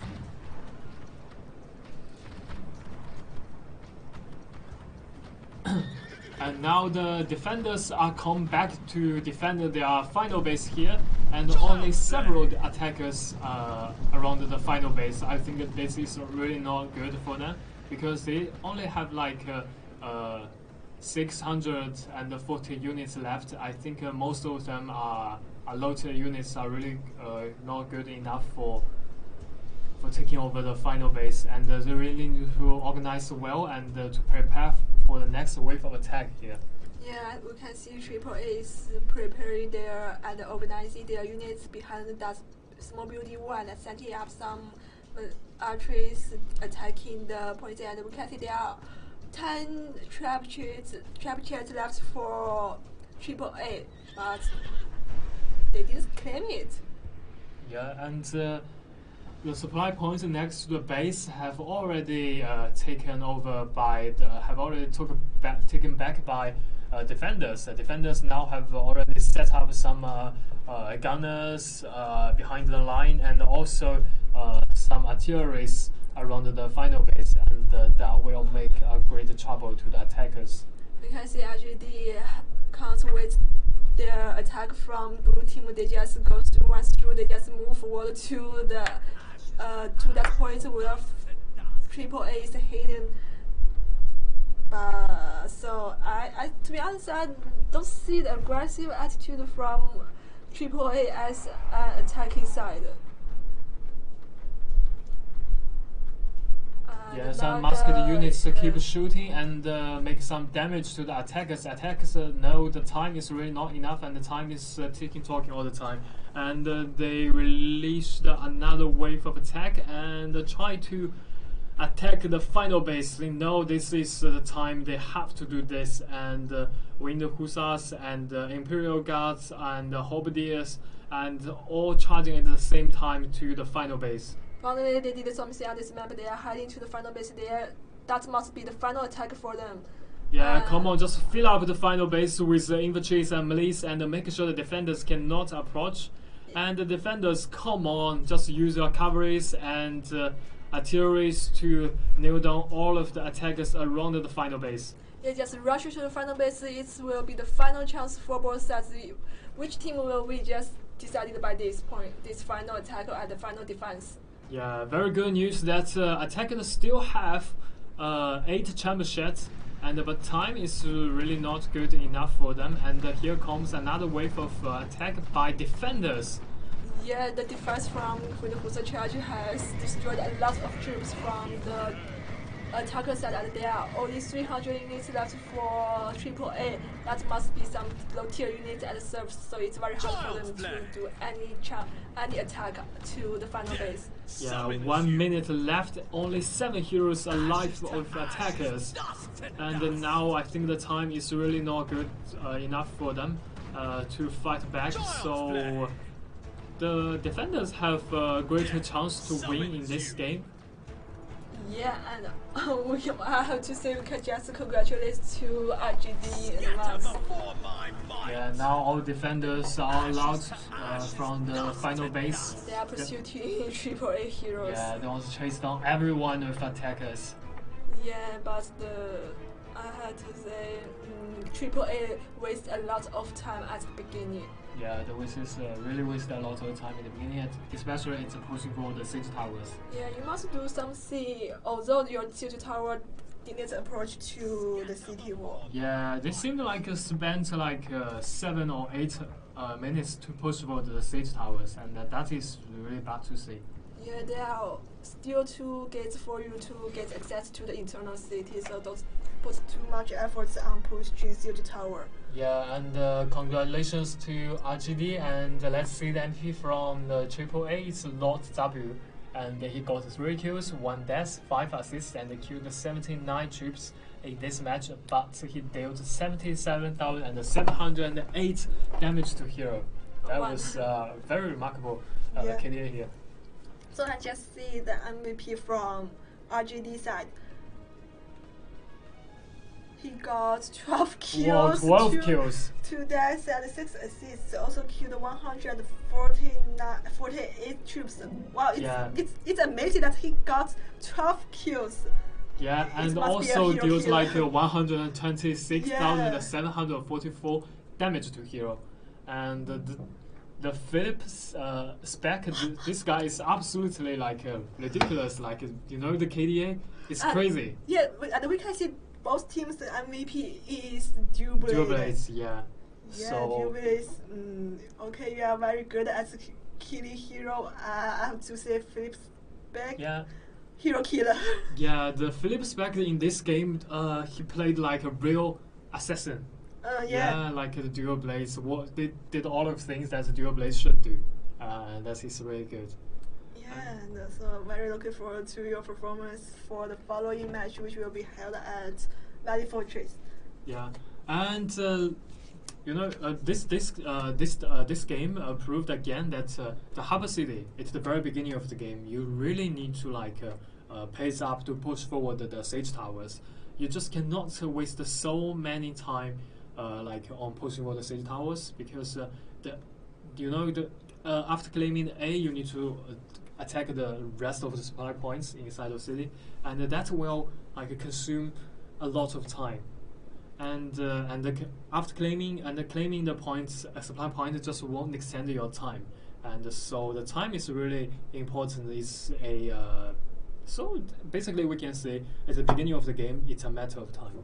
Yeah, and for all matches, there are a lot of direction you can take. You can just take through the main gates. You can take through the tricky door. You don't need to. It's really necessary. Just focus too much on pushing arteries to push the towers forward to the city wall. You can take a lot of good examples from other matches performed by other South American teams as well as Asian teams. So just learn from them and take some new strategy, like go through from the tricky door to take the supply point. Yeah, and for attackers, we just we always say that you are just not you are not only competing with the defenders, you're also competing with the time.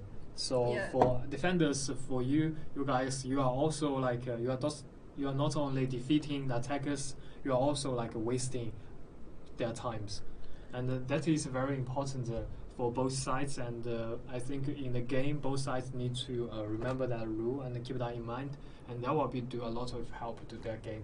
Yeah, and just be careful about time. And if you just wanna push your tower forward, you must destroy the system arteries on the city wall as soon as possible. Yeah, and also the next map will be Valley Fortress. The Valley Fortress is more complicated than Harbor City, and it has 4 points. And we have already seen the game on Harbor City on Valley Fortress today, and that game was also pretty intense. And so you think for some players told me that. When you play in Valley Fortress, you have 2 choices. Yeah, you can try to defend B, and also you can abandon B, just defend the C. It has it all depends on your strategy. But A is absolutely very hard to defend, because just I mentioned in the game between Hyper and Game Office.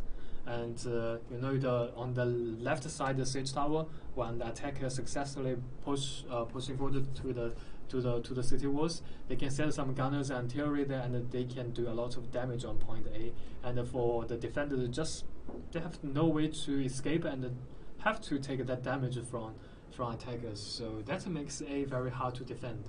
Yeah, point A is very open to be attacked, and but to be honest, the majority team will focus on defending the point C instead of defending on point B.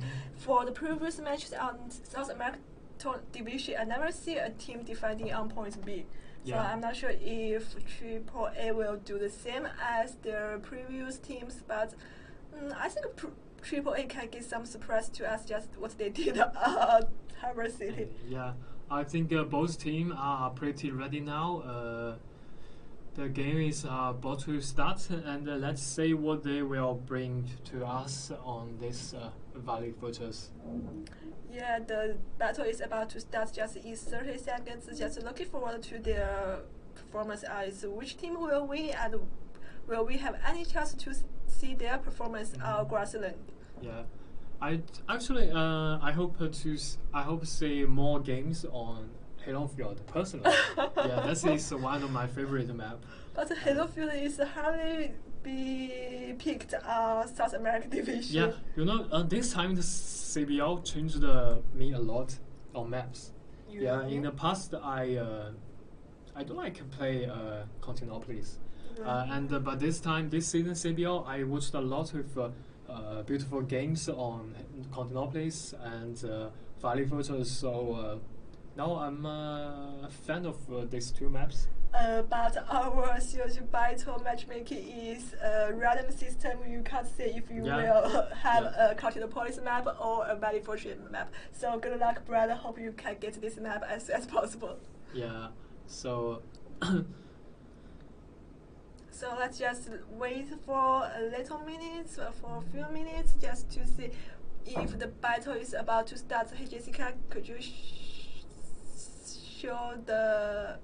No, before that, I think it's a very good time to show you guys this thing. Yeah. You really want to show it now because Hyper is defeated in this tournament. Also, Hyper guys, after the game, you can still watching stream, and this is a gift for you guys for the last time the champion. It's a gift for last time champion.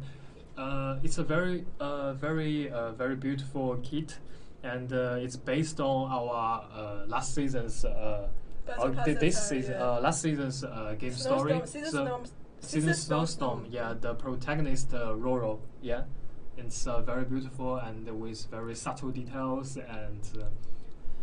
The golden color. I love this one. I want to have one. I really want to have one. Yeah. Really love this. This small. And also with these stickers. Oh, it's really beautiful and I want to have one. Yeah. But I'm not champion. You are a very good sailor. Yeah. Yeah. And let's jump into the map introduction of Valley Fortress here. The same map, the same landscape, and. Two different teams. Yeah, Valley Fortress again. Really looking forward to your strategy. We can learn a lot from your performance, which is also applied to Asian players as they have no chance to see what they did, Asian teams. So now let's see the units taken by both sides. For RGD side, they take carries obviously Berserkers. Berserkers and Shield Maidens are really popular in this season tournament. Yeah, for both sides, they also have brought many squads of cavalries here, and of course the point C and the final base it requires they bring some cavalries here. Yeah, but also both teams take Loyal Guards. Loyal Guards is very useful during... Yeah, Loyal Guards is very tanky and it's very good at especially with the buff of Shield Maiden. So let's see, the game is going to start. Let's see what they are going to do. We wait too much time. Yeah, and I personally I want to like focus on the guy from the player Philip Speck. He played so good in last game, and I hope this time he will bring us. AAA took a lot of low tier units. I don't think it's a good strategy at the beginning, especially as a defender side. Yeah, because it's kind of it's just like a waste of their units here. Yeah, as once your enemy approaches to the city, or your low tier units will be easily destroyed by RGD. Yeah. Mostly, if the defender side use the low tier units at the very beginning, they will try to defend the A and the B, and it's just like a waste because if the game is tight and really intense, and especially for the final base, the game will be like the results will depend on the low tier units. Yeah, and we can see the Siege Towers is normally approaching to the city wall, and some members of RGD just roaming behind the city wall intended to climb the city wall to make some sneaky attack to AAA. And the AAA is also just as the city wall. I think they are struggling to attack to destroy the Siege Tower. And now it seems like the left side of the Siege Tower are about to connect to the city walls, and also the middle Siege Tower. Yeah, the middle Siege Tower, although it's afar, but I think hopefully it's all Siege Towers. I think they can approach to the Siege Tower. You can see the left side is already approached. Also the middle Siege Tower. The Siege Towers are really easily to be pushed from RGD side. I just have to say AAA don't take a lot of damage to these siege towers. Yeah, and maybe this is their strategy. Just don't want to waste so many efforts on destroying the siege tower because they know A and B is so hard to defend. Yeah, so just let's see what AAA will defend on this map. As now we can see they give this point A to RGD as a free gift, and then back to, I think they are back forward to the point C. Now the squad of Royal Guards are already inside of the point A, and the defenders just leave their point A and retreat to the point C here. I think the point B is also empty if I guess correctly. The AAA put their all forces on point C instead of on point B or the supply points around the point B. Yeah. So the point C will be the major battlefield for both teams. Yeah, the beginning of this game is really good for RGD, and their plan is going smoothly and just like what they predicted. Yeah, just be patient and be prepared. Just waiting for your final battle on point C. As you can see, the time for RGD is very enough for them. Yeah, so RGD will have 12 minutes to attack the C. Oh, it's really sufficient time for them. Yeah, and let's see what AAA is preparing around the point C and the supply point.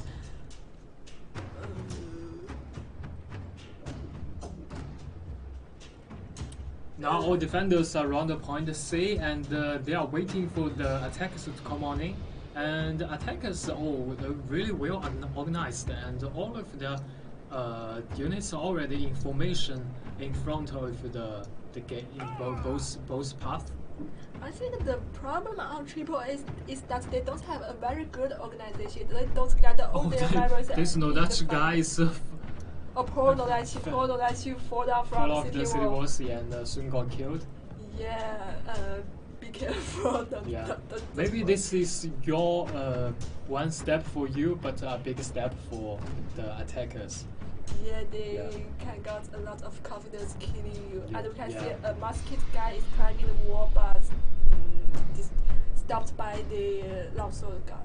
Yeah, and the attackers have 14 chamber shots to use. It's pretty enough for them, and also it will make the C be very hard to stand and to hold. But we can see the units where AAA prepared all be predicted by the enemy team RGD. Like the position behind these two small buildings. Yeah, the attackers now are waiting for the time to come on in, and we can see from the left side a masked hero from the attackers already inside the city, and they will deliver the information to his teammates and tell them what's going on there. Yeah, so AAA don't just go sightseeing on this map. Please be prepared and be organized and be gathered at the same point to stop the movement of RGD. You can see basically guiding their enemies from this small gate. I mean, I think they are going to start their attack on point C. And Lord W now is leading his Royal Guards on the city walls to stop all the attackers climbing from the ladders. Yeah, let's see what Philip's back is doing now. Yeah, Lord W. He's MVP for last game. Yeah, MVP of AAA Destroyer. Stop the movement of MVP of RGD. Yeah. So RGD is still waiting, but it's good for them to wait as there are a lot of time left for them. And for AAA. Oh, I see. Philip's back. He's wandering off the city walls, trying to climb it up. Yeah, as he is a dude with he just wanders kill all heroes in front of his pace. Oh, Philip's back. This guy, so good. And now he's waiting. Please don't be simple, okay, Brad? No, okay, come on. Don't kick the ladder. Let this guy climb up. You see that low W again. Yeah. Or he used another ladder to climb up, and now he's throwing inside of the city and trying to find a good path to get in to have his show. Yeah. Really want to know the story between Philip Speck and Lord W. Okay, let's back to the situation itself. Now we can see RGD is already preparing their units as around the main gate as well as the side gate. Yeah. Also, the heroes intended to and struggling to climb the city wall, to climb climbing the city walls from ladders. Yeah. And Felix back. The big boss is still waiting. He's still waiting. Yeah. It's not yet to come. Yeah. Yes, oxygen, yeah, for sure. Waiting. Felix back again. Yeah. So waiting, yeah, it's good. You just need to be patient. Yeah. At every minute, although you take a lot of advantage on this map, don't be aggressive. Be patient. Nam Kaha just again. It's rare to see in CBL right now. Yeah. Yeah. So there is still no progress on this map. Yeah, To be honest, I can't wait to see their attack on point C, especially from Philip's back. Yeah. And this guy, I can say his name Ras. Ras is already Reese is already inside the city, and now he retreats from the sea and back to their teammates. So And Philip is back now. Come on. Come on, guys, they are rushing to the princess in front of me. We are waiting too long. Yeah, finally, Felix back will make his first step in this game on around the point C, and his team members aim to the supply points at the same time, and also use that chamber shed to attack this squad of Imperial Guards, and will nail down this squad of Imperial Guards. And their strategy is pretty clean. They want to charge down the supply point first and have backup really soon, and then go for the point C. And I think that is a really good move. And by the rush of Winter Hussars, they charge down many squads with the defenders, and the defenders seems like not so many members around the point C. All heroes from around the supply point, they need to run from there and just retreat to their final base and set defense in advance. Yeah, then we can see the 3 heroes left on this supply point can't be successful at Philip Skag again. He's on rampage right now. It's a killing spree. Yeah, now they claim the supply point successfully. Yeah. I think they are all teammates. The majority of RGD teammates is stay at supply point and preparing the next step to attacking point C. Okay, now the battle initiated. This movie heading to the point C, and we can see AAA doesn't decide to defend the point C anymore. Yeah. And now the attacker is trying to claim the C, but the AAA, this guy still feels like he doesn't want to give it up. And we can see AAA is retreating from the downstairs right now, but destroyed by the trap chat. So still already inside of the final base, right? Yeah. So after claiming the supply point, the attack from RGD is very quick. Yeah, and the defenders use their cavalries to charge the back, but the situation seems really pretty hard for them because attackers now is taking lead 200 units right now. Yeah, now RGD is divided into 2 lots, one from the main gate and one from the side gate. They are going to send their units from these 2 directions and get a huge damage to AAA. Yeah, and the defenders now are stuck inside of the final base, and the attackers still have like 10 chamber sheds and over 1,000 units alive. Yeah, and we just need. I'm not. For this time, we don't need to wait for a long while. They are about to start their attack to the final base.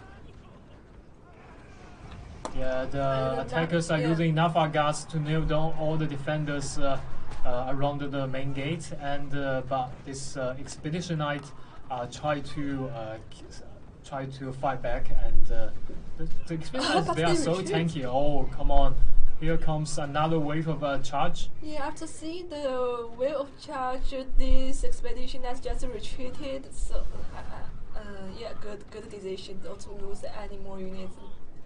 Oh, but I think this bout of charge for nothing. Now we can see RGD is already entering the final base and start to claim it. Yeah, only. Oh, here comes another wave of wind hussars here. Yeah. But I think this wind hussars will soon be sacrificed, and because so many pack units are here, and so many attackers around his teammates around the final base. Yeah, and we can see the wind hussar from AAA destroyed some infantry units of RGD, but in the meantime they also be killed a lot. Yeah. And now it seems like the final base is totally in control of by attackers, and still the loyal guards are still around the point C from the defenders. They just don't want to give it up. And but here comes another strike of Trebuchet, and it will do a lot of damage to his teammates. Yeah, because. Well, as this is a very intense battle, so you can't distinguish who is your teammates, who is your enemy. So yeah. And we can see RGD is taking some advantages on this final base. Yeah, the RGD, they played really well, and they know their plan and they stick to their plan and step by step with great patience. Yeah. And now they have a greater chance to win this game because they still have 5 minutes and they're still leading like 100 units around the final base. Yeah, but finally AAA defended also very well on this final base. They stopped the attack from RGD with some patterns and also the carries for the previous battles. Yeah, but for attackers, the good thing is that the supply points is really near to them, and they can have backup really soon, even sooner than, even quicker than the defenders. But AAA is already prepared in the Eternal City around the final base. They stopped the movement of RGD on this main gate. And now they like reduced a great number of units number of attackers. Now the unit number are pretty even. So last wave attack was really bad for attackers. Yeah, AAA finally defended the final base, but there are also 4 minutes left for them. It's also a challenge for AAA to get the final victory on this final base. Yeah. Now let's see what RGD is doing now. They are all on the city wall. As they are on the high ground, maybe they are going to do some damage from this place. Yeah, this is good because if you see your attack cannot be really effective, and sometimes you can take good use your advantage and take good use of the terrain, the geography here around the base, and use your mortars to do a lot of damage, and that can save your unit. Yeah, and also from high ground they can know what's happening in the Eternal City and know what's the unit they take from AAA. Oh, come on! The defenders now are on the city walls to try to push out all of the attackers on the city walls. They are much more aggressive rather than their attacking side. Yeah, you know, just like I said, the AAA is short for attackers attack aggressively. You know, this is their gameplay style. Yeah. And where are you, Philip Speck? And I think this is your showtime. You show them to kill the assistance from RGD is coming and arriving at this small narrow road. And I never imagined that the battlefield will be in this place. Yeah. And now, he's healing himself. Yeah. Okay, that's good. Yeah. Before the assassin, you need to make sure you are healthy, right? And then you can finish your job. That is good.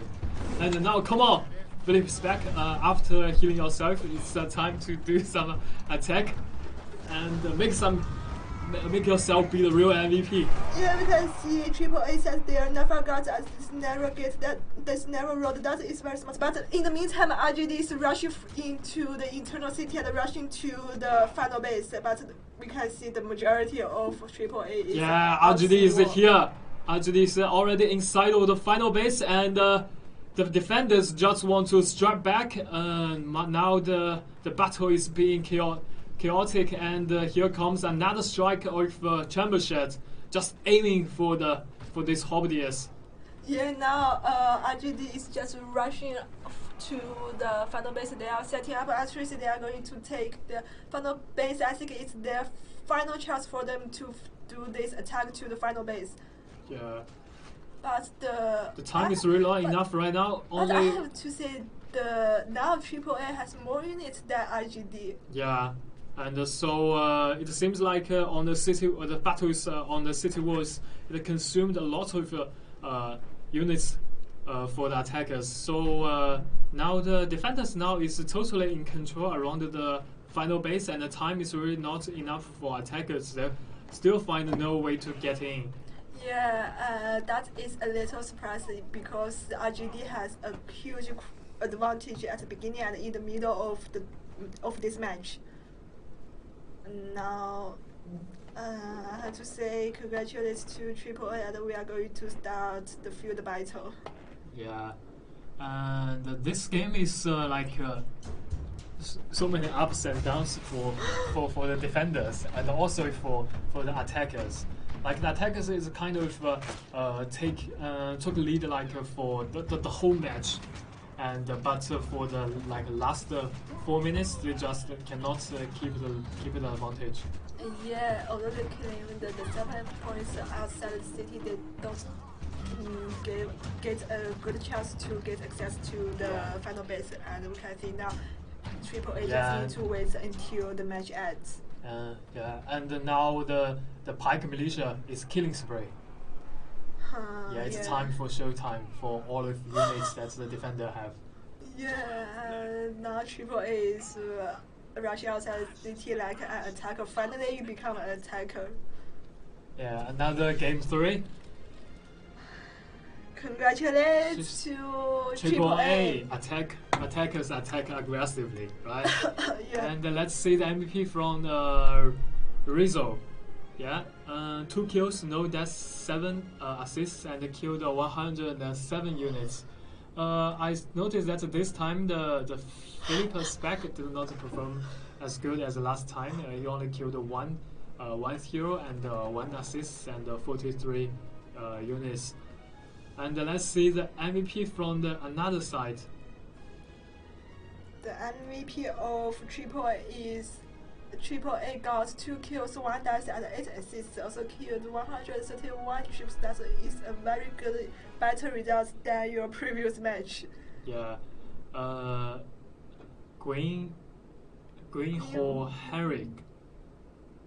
Sorry, I cannot pronounce it correctly. No, so I can't either. Anyway, so just waiting for the next match held on Grassland. Grassland again. Let's see if they will copy the same results like the previous round between Hap and Game Office. Yeah, for both teams, they have 2 great assassins. For the AAA, they have Lord W.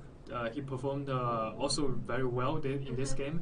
And for the RGD, they have Philip Spec. Yeah, both are dual blades. Yeah, both are dual blades. And the Nadachi become the MVP of this time. Yeah. Yeah, Nadachi back again. Yeah, Nadachi is my weapon. It's your weapon. I think I learned a lot from this guy. Yeah. So this is kind of interesting in this game because just like I said, ups and downs all the time, and you just cannot predict who gonna be the winner for the match, and both teams are pretty close. In the very first game, the RGD they performed much better than the AAA, but in this time, the AAA they played much better than RGD at the end of the game, and that is very important for them. You can behind for the most of the time, and but you just need to like fight back at the urgent time, the crucial time. Yeah, just cherish every minute and don't give up until the last minute. You always have a chance to fight back to defeat your enemy, although they take a lot of advantage at the beginning. Yeah, and now we come to the grassland. The grassland we know is all about a team fight. Yeah, it's all about the blood and the tears. Yeah, especially the blood and the tears from between cavalries. Yeah. So I think they will also take a lot of carries like other teams did, especially with Hussars, and also some berserkers and shieldmaidens, also pagmans. Yeah, I can sure that both teams will have like many squads of cavalries, because both teams are pretty good at using cavalries, the yeomen, winter hussars, and northlands, and just won't be like all infantries and melees. And I think sometimes player will like give us some crazy ideas on grassland. For example, they will try to like claim A and C first, and then they will go for C or go for B, because if you claim A and C, you also can like activate the final base of your opponents, and that is also a very good way to win in the grasslands. And also some players, some teams, they will like just like aim for the supply points, because they know if you claim your opponent's supply points, you have like a greater chance to win the game, because you can like cut off their supply routine. Yeah, so let's see what AAA and RGD will do on this map. Will they focus on points B, or will they rush for the 2 supply points and other points to activate the final base? Yeah. Okay, so the Dutch MVP. Yeah, I see. A guys, a viewer said Dutch MVP. Yeah. Nodachi, to be honest, I think it's the first time I see a Nodachi hero on the tournament. It's very uncommon for Nodachi. But for me, I think Nodachi is the best weapon in the world. Why? Because of his Japanese culture. So cool and he can stylish. Yeah, the Gosoman style. And you see people are cheering for Nodachi. Yeah, we can see Touch Me Sama said, oh, come on. Nodachi will be nerfed again? I don't think so. Come on, nerf Nodachi. How can you say that? Give a chance to Nodachi to become the MVP. So the players are now jumping to the lobby to wait to start the next battle on grassland. We still have some time to chat something new. So, Brad, do you have something that we can show to the audience about the new season? Yeah. After this 5 days teaser, what do you think of the next season? Next season, we still have Nodachi. Still have Nodachi. Nodachi will always here in the Conqueror's Blade. Yeah, it's very hard to. I'm not a fan of history actually. Yeah, I don't know much things about history, so for me, like it feels like 12 weapons. 12 weapons? Yeah. For now we have how many weapons? I suppose 11. Really thinking so 12 weapons me a new weapon? I see the CPs. I see the CP just guessed until today's announcement. Yeah. And so of course we'll have some new legions.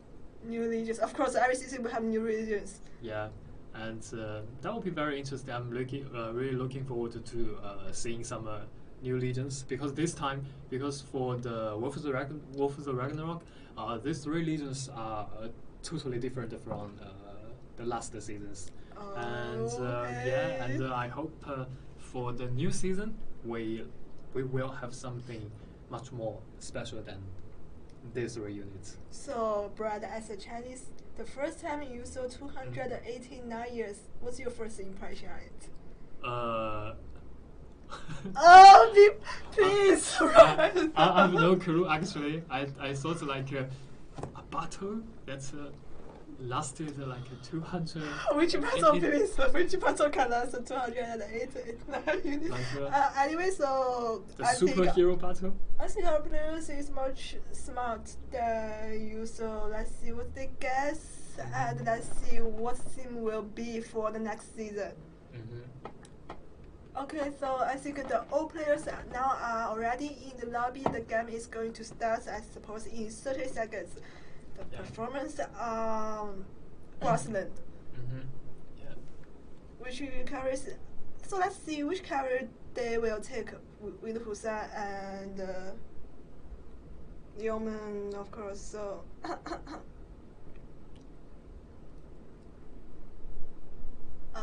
Maybe you can show the figure again.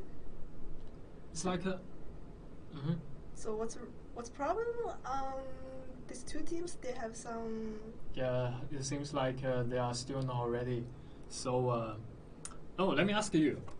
You ask me. Yeah, the first time when you see the Pikachu, when you see the Pikachu, when you see the 289 years, what do you think? What do I think? You know what? My first impression, of course, just search this 289 years on Google. And Google will show you everything. I don't know how to use Google. Oh, please don't try me, okay, Brad? Don't cheat. So the game is about to start, and let's jump into the map introduction. Our familiar map, Grassland. Our familiar map is finally about to start. Yeah, it's we wait grassland. For a long it's while. Green everywhere. It's like very environmentally friendly. Yeah, it's very good for our health. The color. But I think you are a little nervous. Yeah, let's jump into the map introduction. Yeah. I'm just so excited to watch on Grassland. I love Grassland. I love field battling. You love Grassland. You love grass. You love green. You love green color. Yeah. I love green color. Also, the same character, Yong, means courage and brave here. And so many tests here. And the fire. Oh, okay, finally start. Let's see what units they pick. Just picked for the RGB. Of course, the half team are cavalries, and for another side, for the AAA, pretty the same. And they both have brought many squads of cavalries. But for the AAA, I noticed that they have brought like a squad of berserkers. And now the game is about to start. For the starting line, both teams have many squads as the starting line. But the don't take too many squads of carries at the beginning. They take a lot of Pacmans and shield maidens. That's a little surprise to me. So game starts. Both sides heading to, as usual, the regular start heading to the point B, point A, and point C. Yeah, and now the game is on. The blue side is RGD, and the red side is AAA. Now the AAA is a way faster than RGD. They have already in the point B, so the point B will firstly claim the so no. And RGD, they try to use their wind hussars to stop the capturing. Yeah, and we can see now the RGD is leading on the point B, but in the meantime, AAA want to stop their carries. Oh, that's why they take a lot of Pacmans, maybe. Yeah. And now the point C is claiming by RGD. And the point A has already successfully claimed by AAA. And now the AAA is claiming point B, but it won't be that easy for them. The RGD use their coverage to charge it down and successfully stopped the capturing here. And it feels like the point B now is the horse yard. It's full of horses. Yeah, the horse yard, but there are also a few pikemen left on the point B and the Nafa guards. Nafa guards? Nafa guards are grassland. Yeah, Nafa guards are grassland. It's, I think, to be honest, if a guy like setting fire on a grassland, that would be a paradise for this set fire, right? It's a heaven for Nafa guards. Yeah, I'm just so surprised to see Nafa guards on the field battle, but also very good strategy that you take Nafa guards and deal a lot of damage to your enemies. Now we can see the point B is also become the horse yard again. The rush is from one side to another side.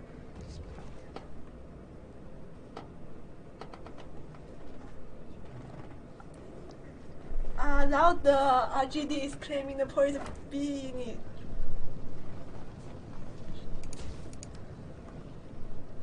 And now the point B is claimed by, is totally in control of RGD, but I think the AAA just won't give it so easily, and they will fight back. Yeah, and we can see RGD is leading on this point B again. And now the AAA's masked units just aiming at the point B and try to stop the claim by RGD. And AAA is back again on this point B. This point B is always the crucial point for both sides. They will put a lot of carries, pegments on it, and now you can see the horse rushes from one side to another side from both teams. So let's see which will be the final leader on this point. Yeah, it's totally be chaotic here, and we cannot tell who's gonna be the winner of the point B.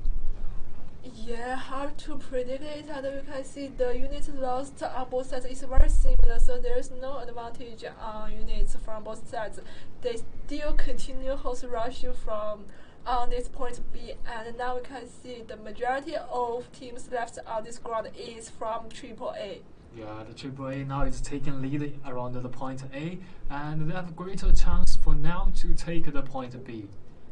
And I believe that both teams, they have their units number are pretty even, and they both have a chance to win this game. And I believe that the RGD will absolutely come back for the point B, and they will just like give up to the point B. The point B is so important for them.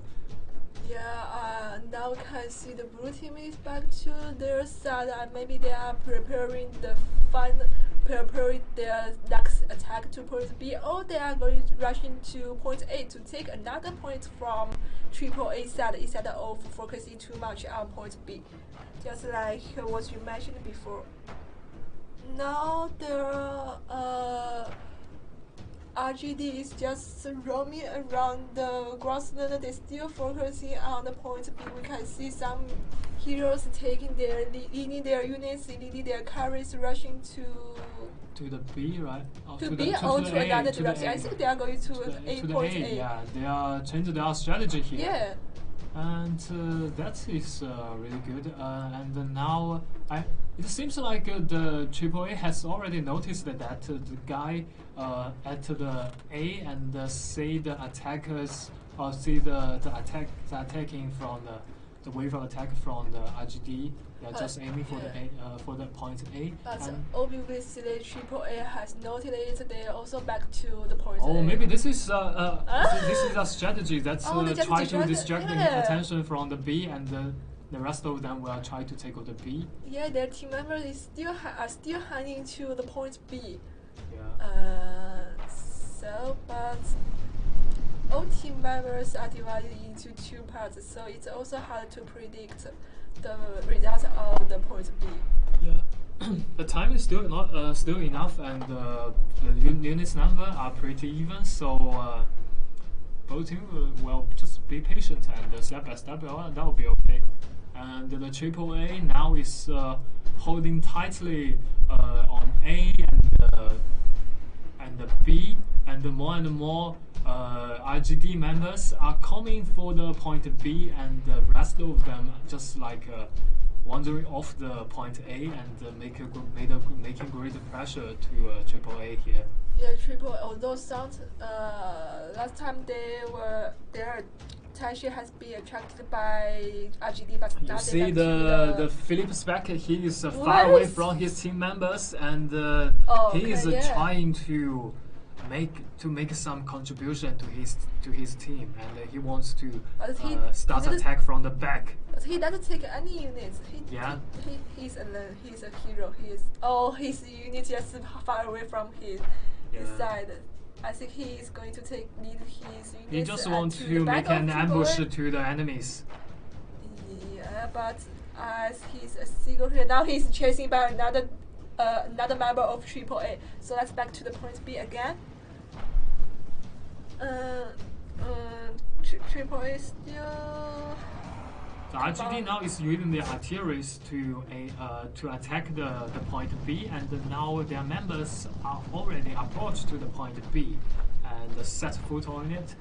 But the AAA, they also got some defense here, but soon got overwhelmed by RGD here. But we can see AAA, some of their team members is just arriving at this point from other side. I think they are going to do some assistance on this point B. Yeah, RGD now is claiming point B. Absolutely, the AAA just won't give it to them. And now they set foot on the point B and stop the capturing. Yeah, so the attack on the point B has been stopped again by AAA. Yeah. So, is there any contribution did by Philip Speck? Yeah, I can't see him on the ground, so. Yeah, and now the RGD has already taken lead like 50 units number here. Not so much, but they made some good progress here. Yeah, they finally capturing the point B, and there are 3 minutes left. Let's see if they can. A good shot by the grape shot here. Yep, and now they take point B, but AAA is struggling to take it back. So just waiting to the final minutes, who will become the final winner on point B. Yeah. Still 3 minutes to go, and both teams have still have chance. Yeah, both teams still have chance, and we can see their unity loss is very similar. But AAA has less heroes than RGD. It's a little dangerous symbol. Yeah. Now RGD is claiming the point B again, and AAA is leading their carries again back to the point B and right to activate the carries charge here and there. So as the previous match, point B is the final points for both sides again. The team fight is pretty intense around the B, and all the story is about the B. And now the B is taking lead by AAA again, and the time is less than 2 minutes. And RGD, now is the time to fight back, and you guys now are taking lead the unit number here. Yeah, AAA is doing very well on defending and attacking point B. And Philip Speck now is chased down by Lord W. The battle between 2 MVPs. The story always happened between these 2 guys. Yeah. Now we can see the RGD is far away from the point B and are chasing by AAA. AAA is very aggressive after previous match. They just do anything attack CBL as attacker side. Just like their name. What? Just like their name, AAA. Yeah. Attack. Yeah, attack, or attack aggressively. Okay. They are pretty good at attacking. And that's the way they play the game. And now here comes the great wave with RGD, and they know this is their final chance. And the point B, well, the turning point in this game, the crucial point in this game, will they make their goal be realized on the point B? I'm afraid it's very hard for them to claim the point B back, as now we can see there are only 30 seconds left and Triple A is still very aggressive and stopped the movement of RGD, so Yeah. I have to say congratulations to Triple A in advance.